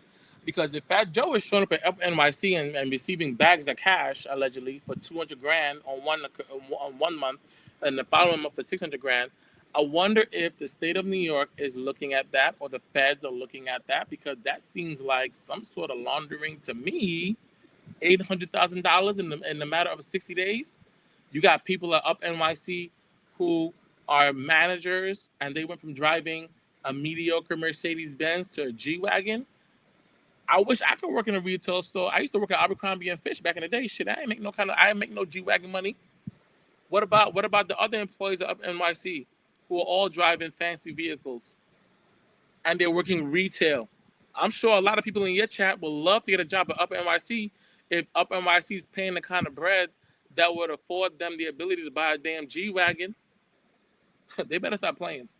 They better Yeah, stop I mean, playing. you can barely get a Toyota off of working a retail job. They better stop playing. They gonna play. Listen, they gonna play themselves into fucking prison. Sorry for cussing, but they gonna play themselves into prison. That is for sure. And they playing with the right one too, because I don't give a damn. I'm a saying. I told you, Aretha Franklin. I am Aretha. I am Whitney. I am Luther. Okay? I mean, you have every right to. You're a lawyer. You're not a street guy. You're not a No, I'm not. gang banger. No, I'm you not. know, so you have every right to, I'm telling. Talk to law enforcement. If you jaywalk, I'm telling. I'm snitching. That's me. I'm telling. Don't jaywalk in front of me. I'm gonna call the cops. I'm telling. I'm gonna record it. I'm gonna tell. I don't care. Well, is there anything else you want to add before you go? Nah. Listen, man, I appreciate you. I think you're absolutely hilarious. I love watching your readout of the complaint. I read it along with you, and I'm like, sound it out. You said I go to Google pronunciation. I get it sounded out for me. Then I come back and I get the definition. And I go back and then I'm going to read it so I can understand it. Like I said, I have no problem. Bro, people like, Choke, you should use ChatGPT to read it for you. No. Listen, man. Listen, dude. Listen, you're mad dope. You're very authentic. And the way how you do your thing is the reason why your numbers are where they are. So, people love authenticity, and you are extremely authentic. So I appreciate you for covering the case. Listen, you don't have to agree with all of my cases, or you don't have to agree with my tactics, or you don't have to agree with my complaints, whatever it is. But so long as you're impartial and you're fair, I'm with you. You know what I'm saying? Yeah, and that's what I am. You know what I mean? Just like I read Fat Joe's complaint. I didn't say that I wasn't going to read his or whatever. I gave him the same grace that I give you or any other lawyer. And I covered the R. Kelly case. I covered Diddy case. I covered Tasha K versus Cardi B. I cover them all. And, let me tell you one thing. By doing all that, I had a case myself, and I went and represented myself. I didn't even get a lawyer, and I won. Good job. See what I'm saying? Yeah, because listen, I mean, honestly, like the law is not that difficult. And now you got ChatGPT, it makes it a whole lot easier, honestly. Because you can literally do a lot of stuff on your own without having to spend the money and hire someone. But I have a question for you. What is your readout, your honest readout of what's happening in the Diddy case? I was there the first week, and I'm telling you, it felt like a funeral sitting in the courtroom. But I think that early on, I didn't think they would even get him on the sex trafficking, but now I'm like halfway on the fence with that because of the stuff that they presented at the end. But I would say that I don't, even with R. Kelly, I don't think R. Kelly trafficked his girlfriends. These was his girlfriends. He even didn't do it to make financial gain. It wasn't for commercial use. These were his actual girlfriends, and a bunch of lies sent R. Kelly to jail. The parents, they didn't allow the prosecution didn't allow the defense to subpoena the parents, but it's an underage. Y'all charging with saying that he was with an underage girl when the parents signed off documents for the daughter to go live with. The parents brought the daughter, Azriel Clary, to a show that was for adults only. They allowed their daughter to get on stage where she got R. Kelly's number. The mother was texting R. Kelly, posing as the daughter, but then the prosecution didn't allow the defense to subpoena the parents when it was all entrapment. And had R. Kelly still had the money that Diddy had for his defense, I think that he would have beat it, and he should have a great chance on the appeal. But in Diddy's case, I think that they proved that these women weren't victims. They weren't coerced into anything. They were willing participants. from Jane Doe to Cassie. So I don't think that the Mann Act should apply to Diddy. I would hope that he beat that. You know, But so listen, I love your perspective, but I'll ask you this. Let's say that you are with someone and you have a woman that you're with and you have sex with them 100 times, right? Let's say that one, and she was willing and she wanted it 99 of the 100 times. Let's say that one out of the 100, she came home. You guys came home drunk. She wasn't really feeling it, but you took it anyway, right? Would that constitute rape? yes. Okay, so that is why I think they're gonna get him, because even though Cassie may have said in text messages in 07 and 09, "Oh, I really want to freak off," blah blah blah blah blah. You gotta take into consideration how old she was. Number one. Number two, you gotta take into consideration that she was dealing with her boss and her man, right? Not just her man. It was her boss who had the power to release her albums. She had a 10-album deal, and he released 0 albums in the 16 years that she was with him. Okay? I think she had one release. She had one album. No. She released a couple of songs. He didn't release any albums. It was a 10-album deal. She released a couple of cuts. Okay. Then, remember, she didn't get out of her deal until 2023. 2023. So people say, "Oh, why was she still talking to him up until as recent as 2022, like sending messages back and forth?" It's because he was still her boss technically. She couldn't make any money. Her man is not Diddy. Her man is a personal trainer, whatever it is. He probably lost all of his Hollywood contacts because of Diddy. So the money wasn't flowing in the way how it should have been. So, you know, the power imbalance is a big deal. And like I said to you before, 99 out of 100. If 99 was a yes and there was a one time for a no, that one time is considered a predicated act.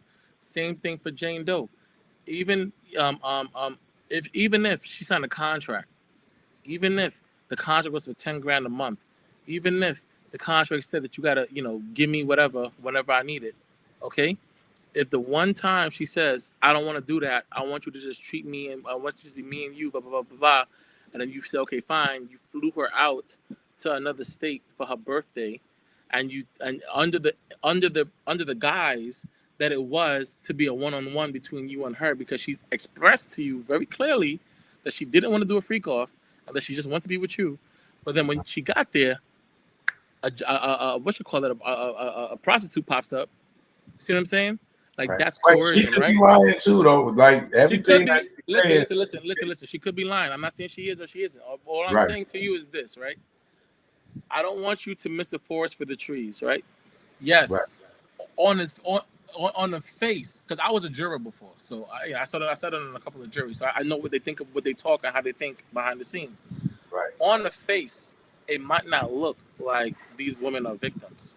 It might not. It might look, because remember, the prosecution is cherry picking what they want the jury to see out of thousands of text messages, and the defense is cherry picking what they want the jury to see out of thousands of text messages. I personally wish that the prosecution would have done a better job at explaining, and Cassie too as a witness, explaining, "Hey, listen, defense, those messages that you're reading where I'm saying I love to freak off, that was in 07, 06. I was 1 year into the relationship. Year 1 of the relationship, we didn't do no freak offs. Year 2, 07 was when we started doing the freak offs. So maybe at the age of 20, I was okay with it. But but later on in life, when I got older, when I was hitting 30, I didn't want to do it anymore. And he was whooping my ASS for me to do it. You see what I'm saying? So there's, time frame matters, mindset matters, age matters. A lot of different things should have been highlighted better, I think, to paint a more realistic picture of what the situation was, which I think that the prosecution is going to do on Thursday when they do their when they do their closing arguments. So we'll see. But listen, I still don't believe like the Mann Act thing. Like for one, the Mann Act is for the prostitutes, bro. So remember, they got flights. So the Mann Act is any individual being flown across state line for the purposes of engaging in sex. That is what the prostitution was. So they flew the prostitutes over state line. They got like about 4 people on that. So yeah, but isn't it only 2 isn't predicated it acts. another charge outside of the Mann Act for Yes, engagement in prostitution. Now that they're gonna find him guilty of. They got him on that. Those lesser charges of paying prostitutions across state lines. The drugs. I believe that's what they're gonna find him. What about the drugs? The drugs, no. I believe the drugs. He's proven that he is an addict. He is a junkie. He wasn't He's a junkie. And he wasn't moving drugs for the sake of sales. He was using them as an abuser. He was buying, purchasing them. He wasn't reselling them for profit, as he was not selling Cassie or Jane Doe for profit. Hold on. Remember when Jane Doe said that she hit him and they got into that fight, he brought the sex worker over and he forced her to give him the sex worker fellatio and pay him for it. So it wasn't like she was getting any pleasure out of sucking this man's pee-pee. Like he forced her, he beat her in the shower naked and made her come out and then forced her to get on her knees and to perform fellatio on a sex worker until he ejaculated, and then she paid the guy $4,000 in an Uber. And once again, that can be a lie, right? It could be. You're right. That can be a lie. You know, I'm not saying it is or it's not, but does it sound likely? No. And at what point did any Cassie or Jane Doe ever go make a criminal complaint? Or at what point at any time did they ever try to exit the relationship? So I hold on. I'll tell you this, Choke. There a lot of times individuals who are in domestic situations and individuals who are survivors of sexual assault, they do not tell. They don't talk and they don't go and they don't tell anyone. I'll give you an example. Maya Angelou, right? She talks about, I don't know if you know anything about her history, but when she was a 7-year-old girl, I think she was 7, she was sexually assaulted by a friend of the family, a male friend of the family. She went home, she told her mama, told her grandmama, who told her uncle, who then beat the brakes off of him and nearly killed him, right? He ended up in the hospital. Maya Angelou writes in her book, and she said it on many, many interviews, if you could Google it, that she stopped talking for about 5 years because of that. Because she felt that her words caused this man to be harmed or injured, right? Right. I deal with survivors of sexual assault. That's the primary area that I focus on. And I'll tell you this: people who there's a big age difference there. We talking about grown. I get it. No. I get it. I'm telling you, it's the same. I'm gonna tell you why. People take 1 or 3 roads when they've been assaulted, right? They either become an advocate and they fight, and they go after people who do the offending. They become a victimizer themselves and they start harming other people, or they make themselves very ugly. They'll put on a lot of weight. They get pimples on their face. They'll turn to drugs or whatever it is. So that way, because they feel like their looks is what attracted the abuse. See what I'm saying? So right. it's there's no right way or singular way that people would react to sexual assault. Now, I have a case, Huff v. Mirage, right? Jennifer Huff versus Kenneth Petty, who's Nicki Minaj's husband, right? When she was assaulted, she went to school immediately and told. But that was a reaction from her that she had to take because she couldn't go back home because she was adopted. She couldn't go back home. All she had was the school. So she ran from his house because he stuck her up at the bus stop and forced her into his place, raped her. She ran and she told the officers at the school immediately what happened to her, right? Everyone doesn't have that kind of reaction when faced with sexual assault. Sometimes they blame themselves for putting themselves in a situation. They get traumatized or whatever, right? So I get it.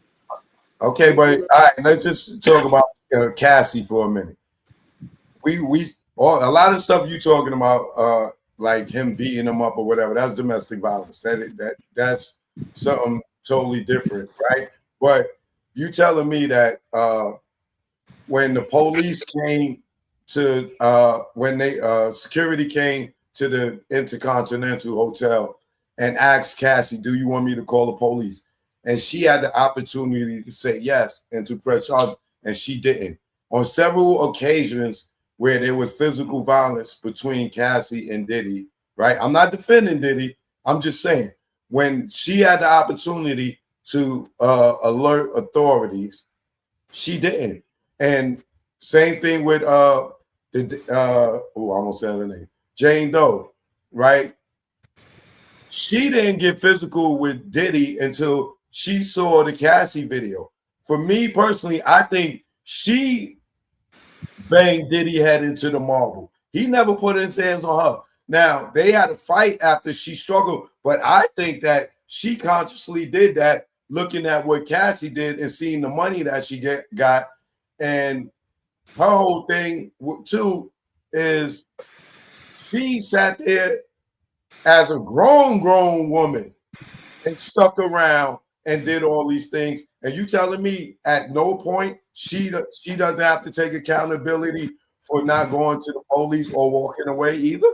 Well, listen. I think that Jane and Cassie are apples and oranges, right? So I'll tell you this: Cassie came to Diddy when she was barely out of her teenage years. Okay, so that video. Hold on. No. Please, they didn't start dating until he was 21. Until she was 21. And prior to that, she was dating Ryan Leslie, who is another man that's way past her senior. And he had her. He brought her to Bad Boy at 19. So she already was dealing with older men way before 19. Okay. He wasn't her first experience. Okay, fine. Listen, I'll concede to that point. You have to realize this, right? By the time that video was from what, 2016? So she was getting river stomped consistently for how many years prior to that, right? We don't know. It takes, well, I mean, according to witnesses and according to testimony that happened in this case, it was a lot, right? Capricorn Clark, a lot of people was there for many years who testified at the fact that they did see her getting beat, right? So, I remember these people were testifying under penalty of perjury, and a lot of them got deals. So if they got caught lying, the feds gonna prosecute them, right? So, so it was a long time, right? And there is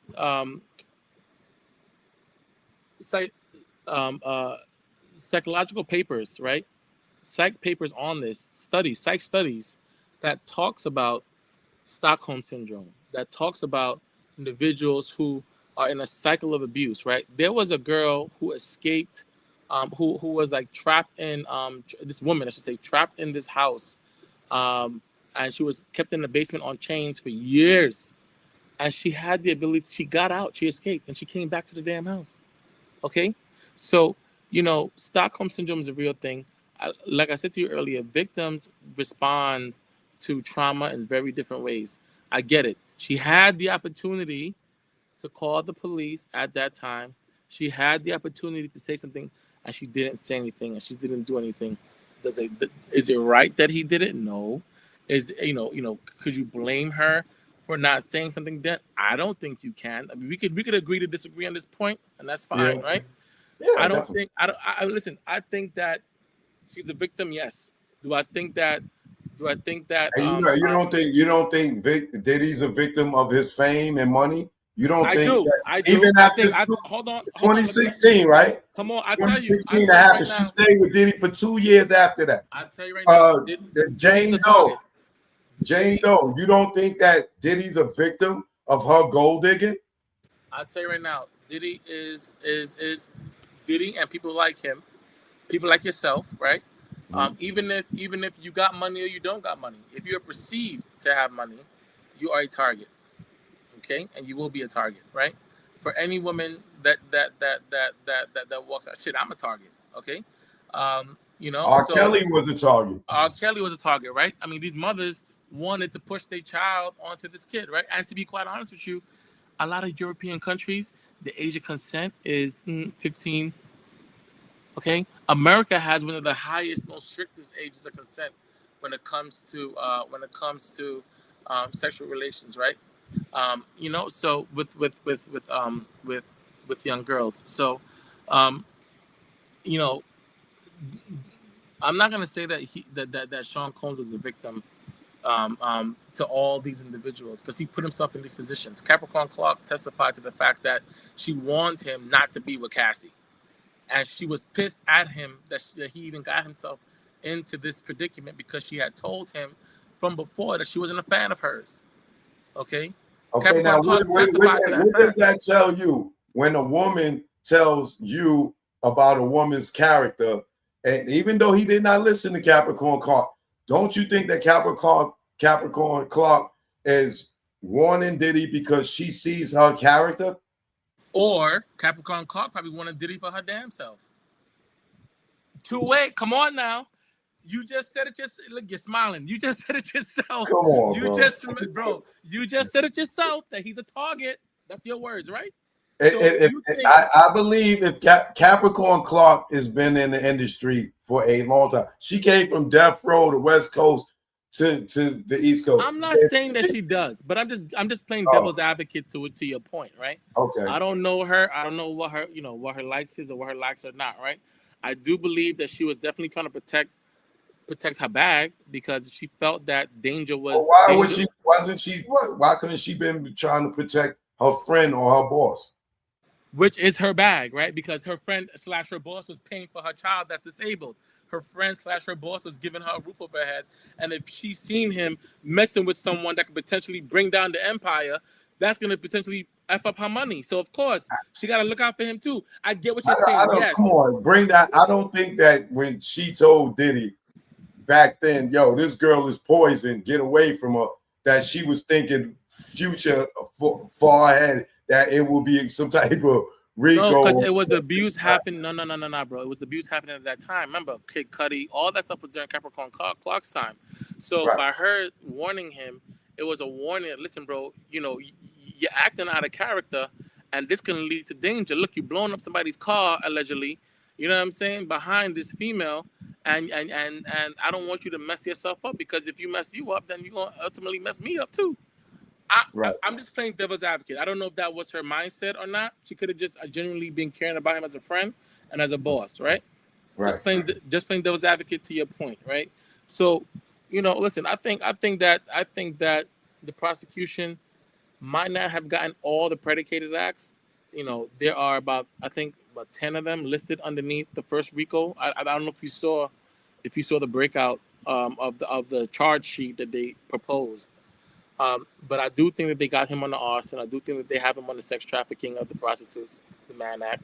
I do think that they may have gotten him on one or two of the Cassie incidences because remember, if she says if they had sex 100 times and she said yes 99 times and there's one time that she said no, that's enough for a charge.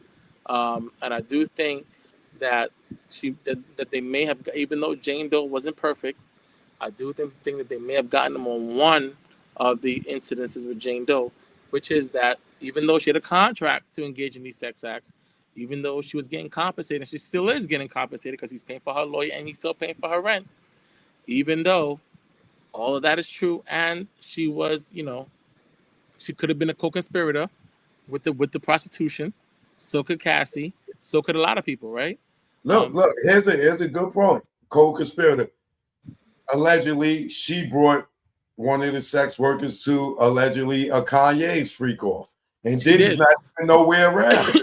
Exactly. So she's using her resources to bring prostitutes across state lines, right? Of course. That's what I'm saying. She could have been. She could have caught her own charge herself. And remember this. They got immunity for federal charges. They did not get immunity for state charges. These are all federal claims. They got immunity from the court for the federal prosecution. The state of New York can still charge Jane Doe and Cassie and whoever they want, and Sean Combs as well, because there are state RICO charges, there are state sex trafficking charges, and there are state prostitution charges. Nevada could do the same thing. California could do it. Florida can do it. Okay, U.S. Virgin Islands, even if they went over there, they can do it too. Okay, every single jurisdiction has state replica federal claims that they can bring. Because these people testified and they got immunity to testify does not mean that they got immunity from the governors of those respective states. And you don't think that that enticed them to testify and maybe even fabricate? I don't know about the fabricate, because the fabricate will bring them back. I don't think they fabricated. I think that they told the truth. I think that they may have answered the questions carefully, right? Omission is not really, I guess you could say lying by omission. But if you don't ask, I don't got to answer, right? So, if you don't ask the right questions, I'm not going to give you the right answer. You know what I'm saying? Technically. Right. Well, we definitely understood clearly that, they said one thing to the prosecution, and then on the cross, they said something different, which would be a lie, right? Yeah. I mean, the thing is, when a lot of people are interviewed in these interviews, like Don Richards, right? From whatever that Danny King. Yeah, Danny King. Right. Westmoreland did a good job of really eating her up, because she said some things during the interviews with the prosecutors that were not the same thing she said that she testified to on the stand. Right. And then her civil complaint contradicted her testimony on the stand. So Westmoreland was able to really break her down and really made her look like a liar. And then Bana went up there and lied on me and said that I said things to her or I acted in a way that was outside of what she wanted, which is not true, because I have text messages to prove that it wasn't true. See, that's what I'm talking about right there. Now, in your case, man, she lied on me. But why these women can't be lying on Diddy, right? I'm not saying that they're not, bro. I'm not saying that they're not. All I'm saying is, if you ask the right questions, then you'll get the right answer. If you don't ask the questions, then you're not going to get no damn answers. You got to ask the questions in a way that is going to generate the answer that you're looking for. And that's what the prosecution did. No one is saying that. I mean, the thing is, if I ask you, the grass is green, right? You're going to say right. If I ask you what color is the grass, you're gonna think about it and you're gonna answer, I think it's green, right? So it's a difference, it's a nuance on how you answer the questions, right? Ask the questions. If I say to you, on the 3rd of January, 2022, Sean Combs made you have a free call that you did not want to engage in, right? The answer is right. But if I say to you, January 3rd, 2022, do you recall that date? Vaguely. Was there something significant that happened on that date with you and Sean Combs? I don't recall. That's not the answer that I want. Okay, I want you to give me the answer that I want, which is that he engaged in a freak off that you didn't want him to engage in. See what I'm saying? Right. So whether or not they lied on him, who knows, right? It was up to the defense to really poke a hole into their testimony, which I think they did a good job of with some witnesses, but they didn't do it with Cassie. I think that all they did was get Cassie to read text messages from early in the relationship that made it sound like she was okay with free calls, but that's not really saying much of anything, because remember, she had problems with it at the tail end of the relationship. So if you want to focus on the beginning, then you could do that. But like I said to you before, 100 times, if 99 was consensual, but 1 was a no, that's a predicated act. All right, I got you on that. But like I said, I don't think they gonna get a Trump prosecution. I don't think they're gonna get all the charges. I believe maybe 2, possibly 3. But we like at least a week away from finding out. No, I think this jury's gonna give us the verdict by Tuesday. Because they're gonna get the case. It's true. You're right. They're gonna get the case. Thursday. No, Friday. They don't gotta go in tomorrow. They'll get the case on Friday. They'll deliberate all day Friday. I'll be surprised if they come back. If they come back with a verdict on Friday, Sean better kiss his family goodbye, because that means it's over. If they think about it over the weekend and they come back on Monday, then Monday, Tuesday, we'll know. It'll be party time. Right, so in your prediction, I'm filing another lawsuit this week against Sean Combs, by the way. It's going to be for a male in California, so a male sex worker that he gave an STI to. So we'll see. Yeah. Wow. All right. So in closing, what's the outcome for Diddy? He's gonna get found guilty on at least 2 out of the 3. Guaranteed sex trafficking. They got him on that. Guaranteed prostitution. The Rico. All they need is 2 out of the 10.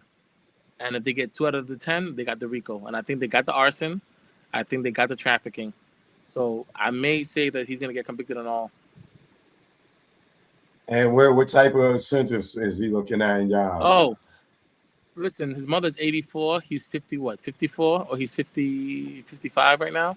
Yeah, somewhere around. If he gets 30 years, it's a life sentence. Anything above 20 years is a life sentence for him. Because he's his mother's 84, and she doesn't look like she did crack or nothing like that. She wasn't doing drugs or nothing like that. He is 54, and he's been doing hard drugs for a very long time. So I don't know how his body's gonna hold up for 30, with a 30-year or 40-year sentence. So you think he could get the same time R. Kelly got? R. Kelly was what, 20? No, R. Kelly got 30 in New York and 20 in Chicago. Oh shit! And then they ran them concurrent. Concurrent or consecutive? Because I don't know. I think I got to look it up again. It might be concurrent. Okay. Because they both federal cases. Okay. Well, the thing is, remember, there's still state cases, and the state prosecutors in New York has not ruled out prosecuting him right in the building next door. So, if he's convicted, I think he's probably going to get 30 years. I mean, this Judge Arun Subramanian, right? He's pretty. He's nice. He's a nice guy, very smart guy. But he strikes me as a hard-nosed kind of what you call it, Punisher, I guess, right? So, right. What kind of time he's going to get? He's probably going to get the book. He's probably going to get the book thrown at him because this is a big case. This is by far the biggest case in just Subramanian's career, and he's going to have to make an example out of Diddy. So I really feel bad for him. He should have probably kept the first judge he had, which was a black guy, who probably would have been a little easier on him. But the black guy had to conflict out, and he the luck of the draw. This is who he pulled, and this guy's gonna make his bones on him if he has to sentence him. Now, real quick, one last thing. Why do you think the defense didn't call any witnesses? Because they may think that the prosecution proved their case, meaning not the prosecution's case, but the defense's case, right? So they may feel that the prosecution focused so much on baby oil and freak-offs and text messages and communications and all these other things, that in and of itself plays into their hands, which is that this was just, consensual stuff between boyfriend and girlfriend, between lovers. And you can't put a guy away for the rest of his life being a freak. He likes to watch live pornos.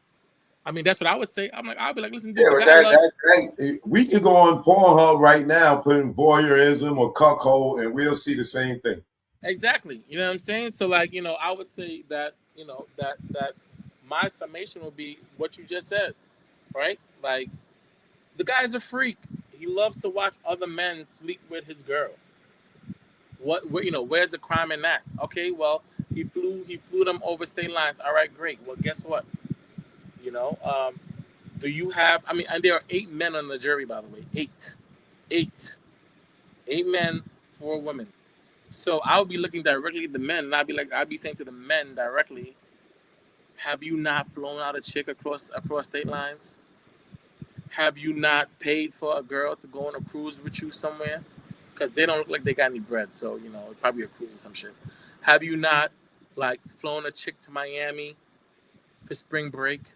Have you not taken a girl to the U.S. Virgin Islands or whatever it is? You know what I'm saying? Or have you not met a woman in a different state and she came to you? Yes. Yeah. Like, you know what I'm saying? if that's the case, we all going to jail.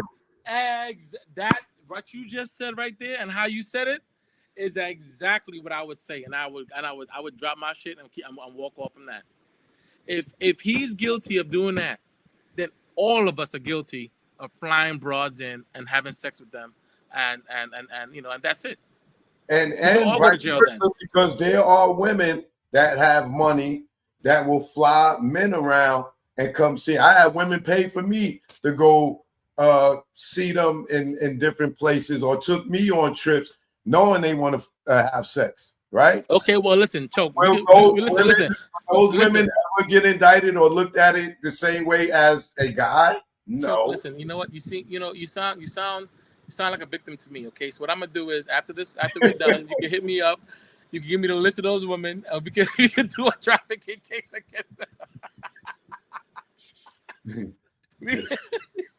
See, and then I wouldn't be wrong to say, oh man, I'm a victim because you out and you made me have sex with you. You were clearly vulnerable. They took advantage of you because you're a very impressionable guy. They flew you out across state lines. They funded your trip, and you had no choice but to give them some D, or else you wouldn't have had no way to get back home. You see how that goes? Yeah.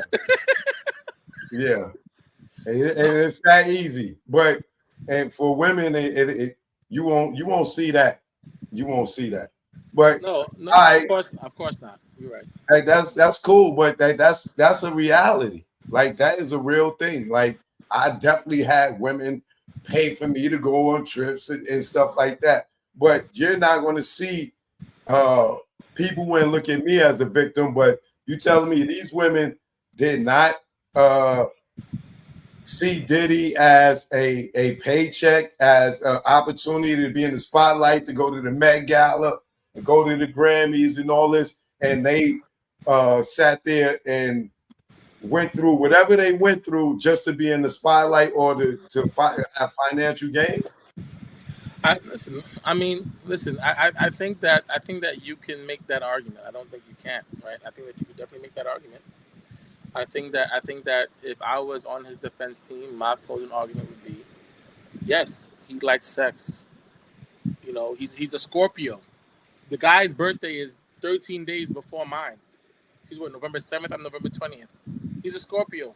Scorpios like vagina if you're a male, okay? And he's addicted to vagina. Now, he likes porn, but he enjoys live porn. He, unlike you, that's not illegal. That's cuckold, and that's cuckolding, which is a lifestyle, which is a whatever that some people enjoy being a part of, and some people enjoy getting into, right? Like that's the argument that I would make, and that's the argument that I think the defense is going to make, and the defense is going to say, the government needs to stay out of this man's bedroom because if they could do this to him, they're going to do it to you. What example are you going to set by prosecuting this man for engaging in private sexual intercourse in his home if you if you convict him? You're going to say you're going to essentially just send out alarm bells to the rest of the world that, hey, listen, you know what, if you decide to pee off the government, then they're gonna come into your house, they're gonna see a tape that you made privately with you and your girl, and they're gonna say that, hey, listen, this is a violation of the X, Y, and Z Act, and they can use the Sean Combs case as precedent to incarcerate you. Like, is that R. Kelly? But nobody paid attention to R. Kelly's case because they thought it was about pedophilia, and it wasn't. It was about the same thing.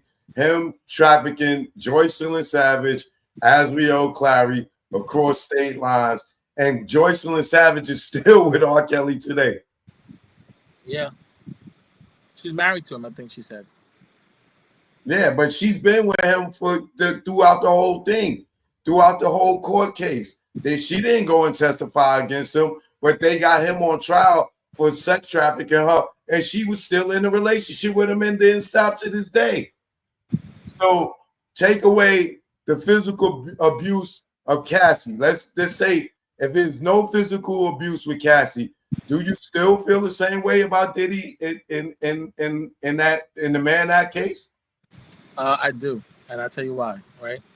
Because the thing is, he took her across state lines for the sole purpose of the freak off. I'm looking I at. don't think it was for the sole purpose. That was his lady. No. Remember, a big piece of the. I don't know if you was there, because I was there for all 5 days or 4 days of her testimony. Okay. A big piece of what she was talking about. Because remember, the readout that you guys read is not the same as being in the courtroom. It's just not. Right. You don't get it the same way. He did not treat her as if she was his lady, right? He did not take her. It's kind of like there were layers, right? So, the kid's mother, what's her name? The one that passed away. Kim Porter. Kim Porter was like the wife, right? Yeah. She got family vacations, family holidays, all that, right? Cassie was like below that, right? Didn't get to be around the kids, didn't get the family vacations. Those ain't her kids. Hold on. She needed to be around his kids. Let me finish. Go ahead. You talking about holidays, right? Because you said that isn't she the girlfriend, right? So I'm just speaking about your girlfriend argument. Right. If someone is someone's girlfriend, I know when I have a girlfriend, right? Like, I'm with my girl for holidays, right? She couldn't be with him for those times because he was spending those times with his kids. And he was spending those times with his kids and Kim Porter. You see what I'm saying? So she did not get the kind of quote unquote girlfriend attention that you would assimilate with being a normal, typical boyfriend girlfriend, right? If you look at Jane Doe, she didn't get. Hold on. I'm gonna give you. I said three different levels, right? Jane Doe, she didn't get any of that. She wasn't getting no vacation separate from him. She wasn't getting no public display of affection. She wasn't getting any kind of anything. All she was getting was freak offs, right? And then Cassie's relationship boiled down even further from the public display of affection to just being about freak offs. Like she said, her job was freak offs. It went from being a singer to just being a person that does freak offs. See what I'm saying? So, it's different. That's why I say that they got the trafficking on her. Because remember what I said to you before, 100 times, if 99 was yes and 1 was no, and there was a lot of no's towards the end of the relationship, a lot of no's, a lot of pushback, a lot of messages to KK and to other staffers saying that she didn't want to do this, saying that she wasn't happy. And that's from Cassie and that was from Jane as well, right? So a lot of the no's came at the tail end of his relationships with them, which is what the government is weighing on. But the defense is focusing on the beginning when everything was sweet and everything was good. See what I'm saying? So there's a disconnect that I think the public doesn't know about because they're not in the courtroom. All right, well, now let me just say this in regards to that.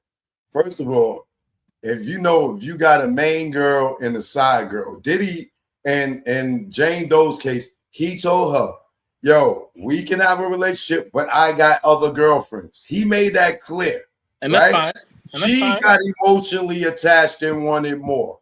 And I get it. And Cassie and Kim Porter's case, Kim Porter is the mother of his children. He got 3 biological children with her, right?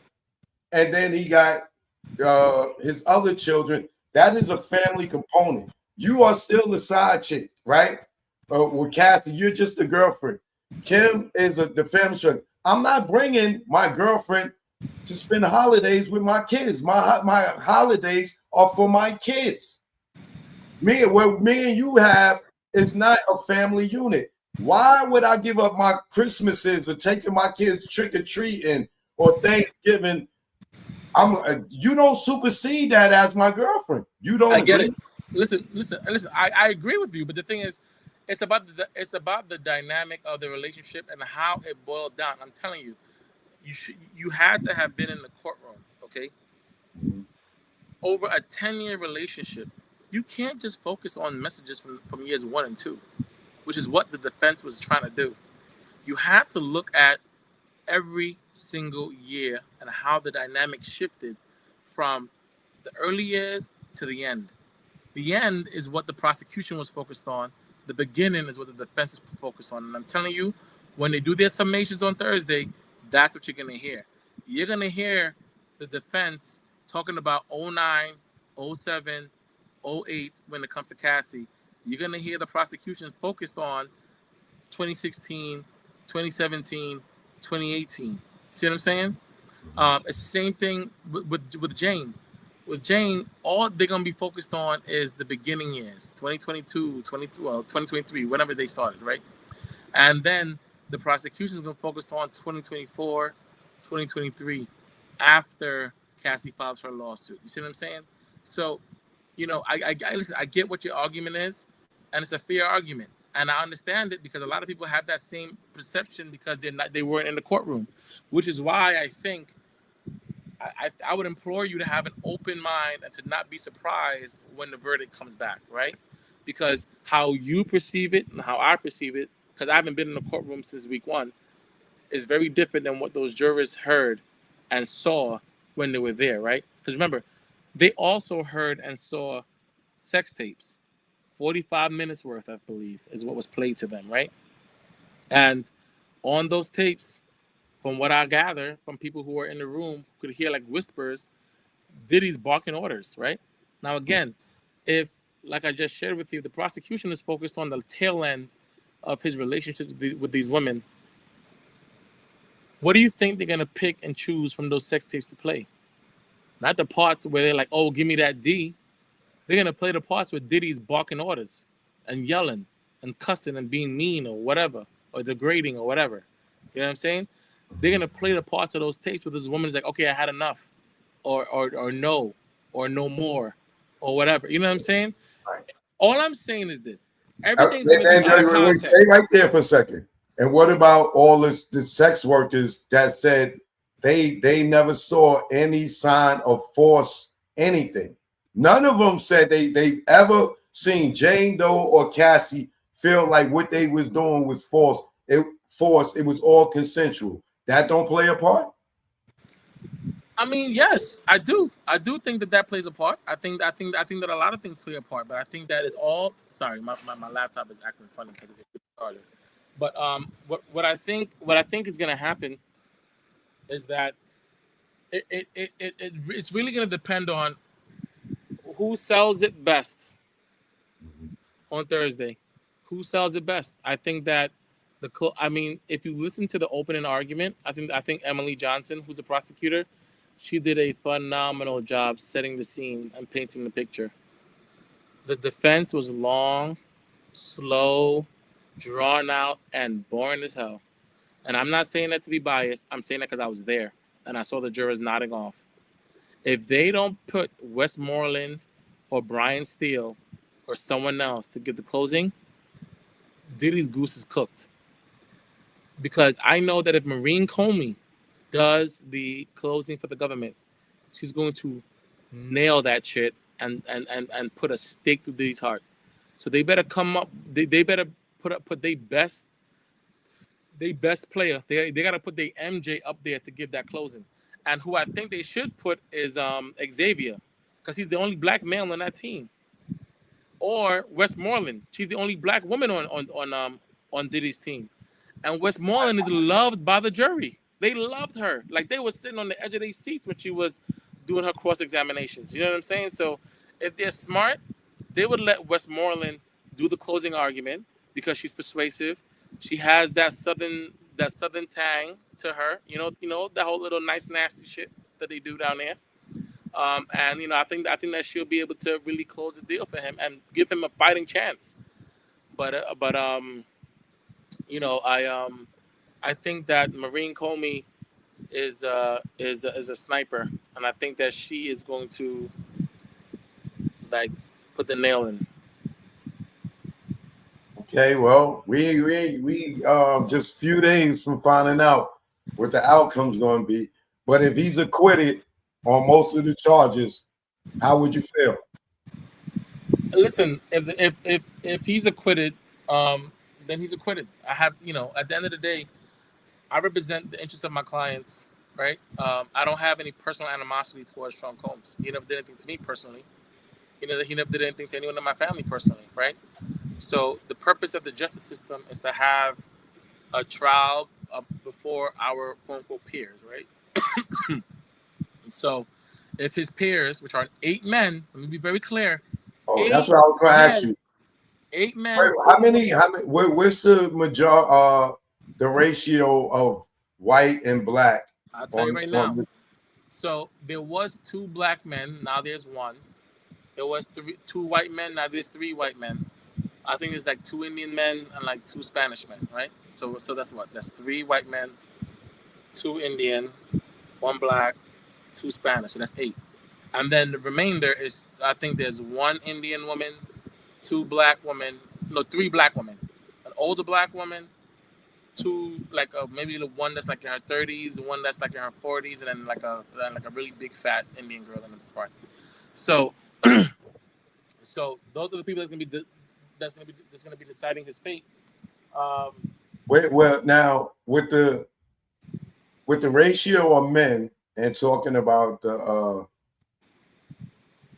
voyeurism and cuckolding, don't you think that they will understand that lifestyle more than all black men jury? I mean, I think that for some of the women on there, it doesn't look like any of them ever hold the cock. Not to be funny, but I'm just saying, right. If you see them, they don't look like they, ain't nobody chasing them down the street. You know what I'm saying? To try to holler.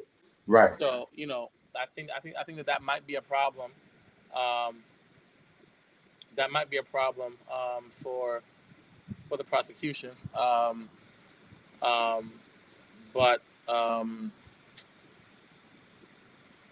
No, actually, that might be a problem for Diddy, not the prosecution. Right. The men, on the other hand, a lot of those men look conservative. The white men look very conservative to me.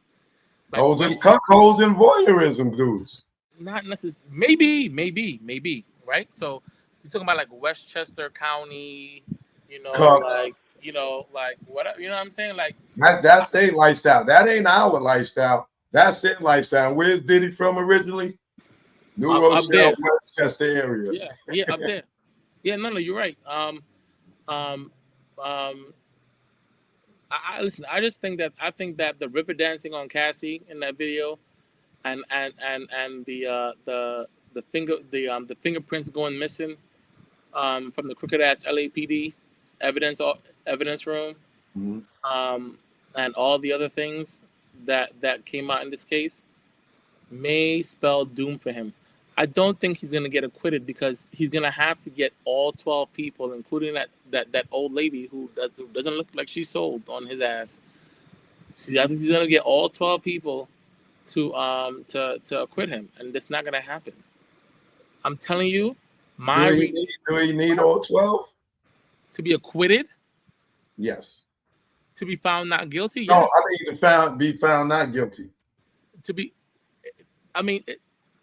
If you're talking about a mistrial, there's a split in the jury. What happens? It's gonna be a mistrial, and his ass gonna be tried again. So if he don't get a 100% on the all the jurors don't come back. So if 2 of the jurors say, "Yo, we don't see it," is this still a mistrial? Hell yeah, it has to be. It has to be 100% both ways. For acquittal, 100%. For a guilty, 100%. If he does the judge force the jury to all have an anonymous decision before they can leave?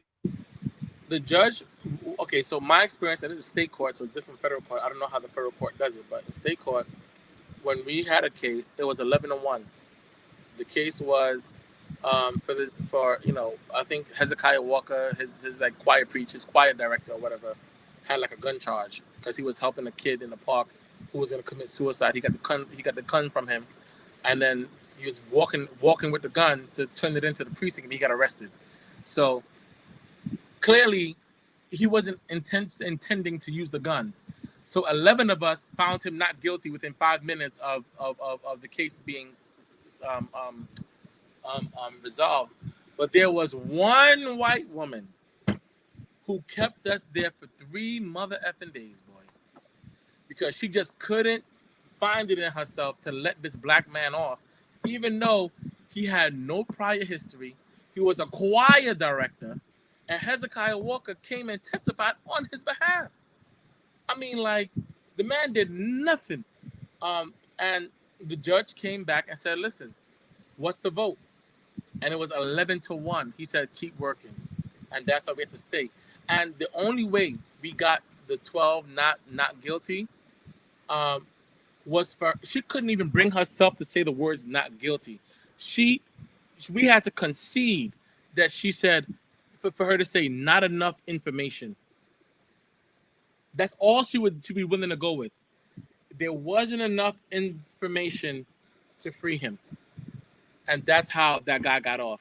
So with Diddy's case, is gonna, if all 12 can't say yes on can be unanimous, is gonna be a mistrial. And what's gonna end up happening is, I think the prosecution already got him dead to rights on all three, and I'm convinced that at least half the jury, if not more than half, is with the prosecution on that. But I think that, you know, if he's lucky, he might get one or two little holdouts who is going to be like, yeah, I'm not sure about this, I'm not sure about that, I'm not sure about this, or I'm not sure about that. And then that might drag this case out into the middle of next week or towards the end of next week, which the judge says he doesn't want to do. Is that why they got rid of the black guy? No, they got rid of the black guy because he's not a New York native. And you can't be on a jury from this jury pool like shit. I'm in Brooklyn, and I'm not eligible to be on that jury, right? So imagine. But they didn't know that in the beginning. Like, how he get that far? Because he lied. He lied on the paperwork. So they gave him a jury voir dire question sheet, and he lied and said that he was living in the Bronx, when in fact he wasn't living in the Bronx. He had lived in the Bronx, but he was living with a baby mother in Jersey somewhere. And then, you know, he got comfortable. He made it past. He got on the jury, and he got comfortable, and he was talking ish, you know, to his fellow jurors in the jury room, and someone overheard him say that that it takes him a while to travel in from Jersey. Oh. And then that's when it was reported to the judge, and the judge confronted him about it, and his story, his testimony to the judge, conflicted with what he wrote in the paper, which conflicted to what he was questioned about when the attorneys was questioning him during jury selection. So they thought that he was a liar, which he is, and his ass was tossed. Got it. All right, cool. So I appreciate you coming on and breaking everything down, and even the additional stuff talking about the Diddy case. So how long is TA's case going to play out? Oh, I mean, it's a civil case. They're going to go for 1 year to 3 years. It's going to take some time. Mm-hmm. All right, cool, man. Well, much luck to you moving forward, man. Continue doing your thing. I don't know if you want to give Cuban Links your email or something like that, so he can reach out. Listen, Cuban Links and I, we have a lot of people in common, so I'll definitely be in contact with him soon. All right, cool. Other than that, thank you for your time, brother. I appreciate it. You're welcome. You're very welcome. All right, bye-bye. All right, take care of that cold, man.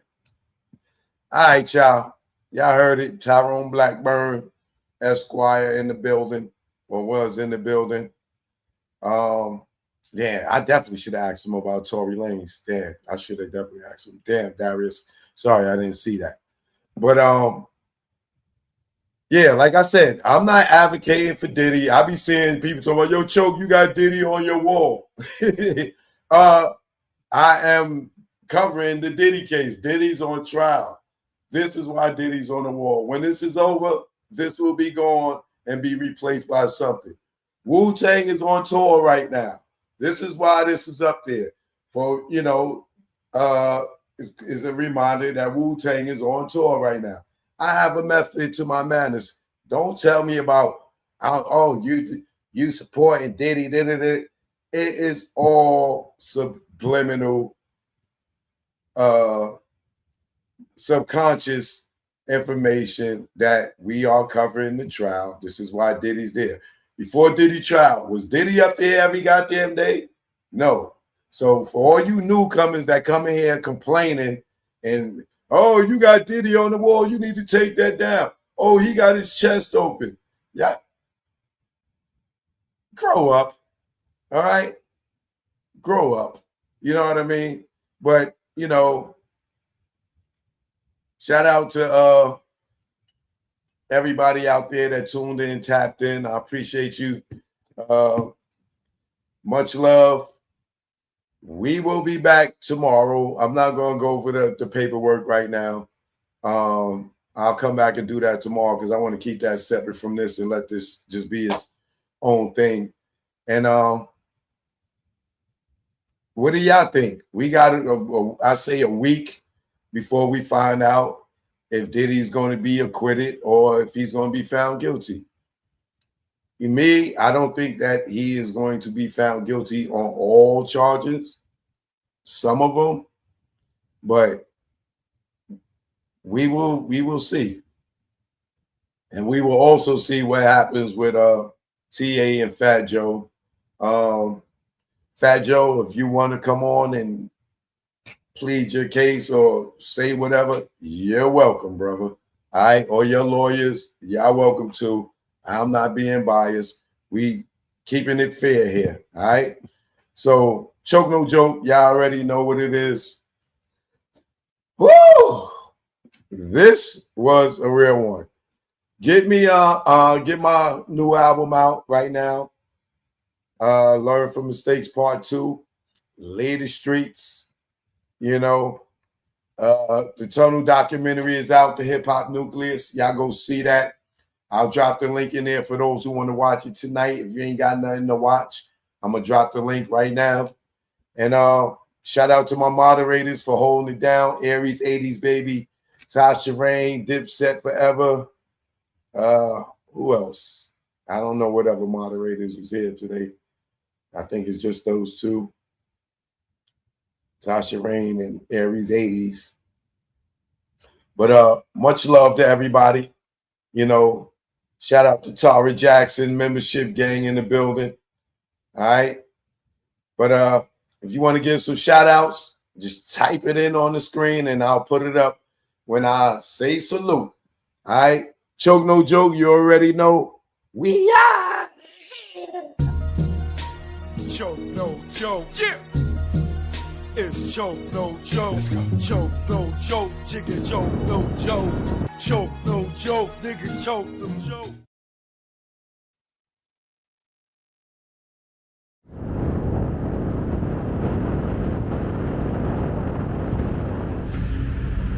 Choke No Joke. Jack Brown. Yeah now. Choke No Joke. Jack Brown. Yeah. This what ATL in New York sound like. Let's go. Y'all hating ass niggas, I see y'all. Show get busy, that's why I got the crown.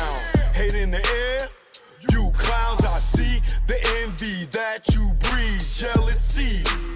What you need is your own damn hustle. Stop worrying about mine. Nigga, I'm popping cause I put in time. Came out modeling, camera in hand. Still get busy with the mic in hand. Streets pulled out, niggas got sprayed. Niggas turn on you when they see you get paid. The intimidation in your face. Where's the love? What's taking place? You want my gold and my ducats. Cause my money overflowing out of buckets. Shot him in public, made people holler. Scar on his face for the money and the power. I'm the chokester. Chokester. The truth in the industry made me the chokester. Chokester. Chokester. The truth in the industry made me the game had me fooled, got in, was young. Thought talent made you rich, damn was dumb. More to make, cake from crumbs. You gotta be sweet, G or native tongue. My heartbeat went into overload. When Larry tried to turn me into a mole, told me show my curly to the CEO. I didn't think it's funny, so his jaw hit the floor and grabbed that chair that broke his back. Then realized that's a hate attack. Harassment comes assault, you in the maze. No way out, like Puff and Mace. Touch me, tease me, I catch a case. Nigga, you ain't straight as your poker face. Father, Lord God, in that game I fold. This sun don't tick, demon time don't hold. I'm the chokester. Chokester. The truth in the industry made me the chokester. Chokester. Chokester. The truth in the industry made me the chokester. Chokester. The truth in the industry made me the chokester. Chokester. On the ones and twos. Chokester. What y'all want to do? I'm here now. Eden Wall, stand up. Shout out to the bomb squad.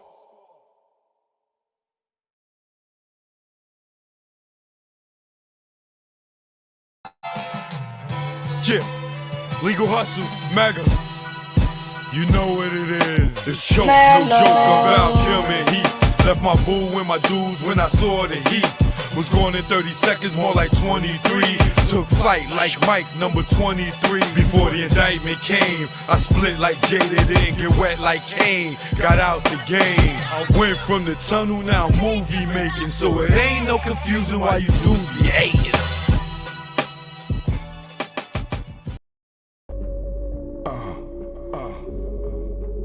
Choke, no joke.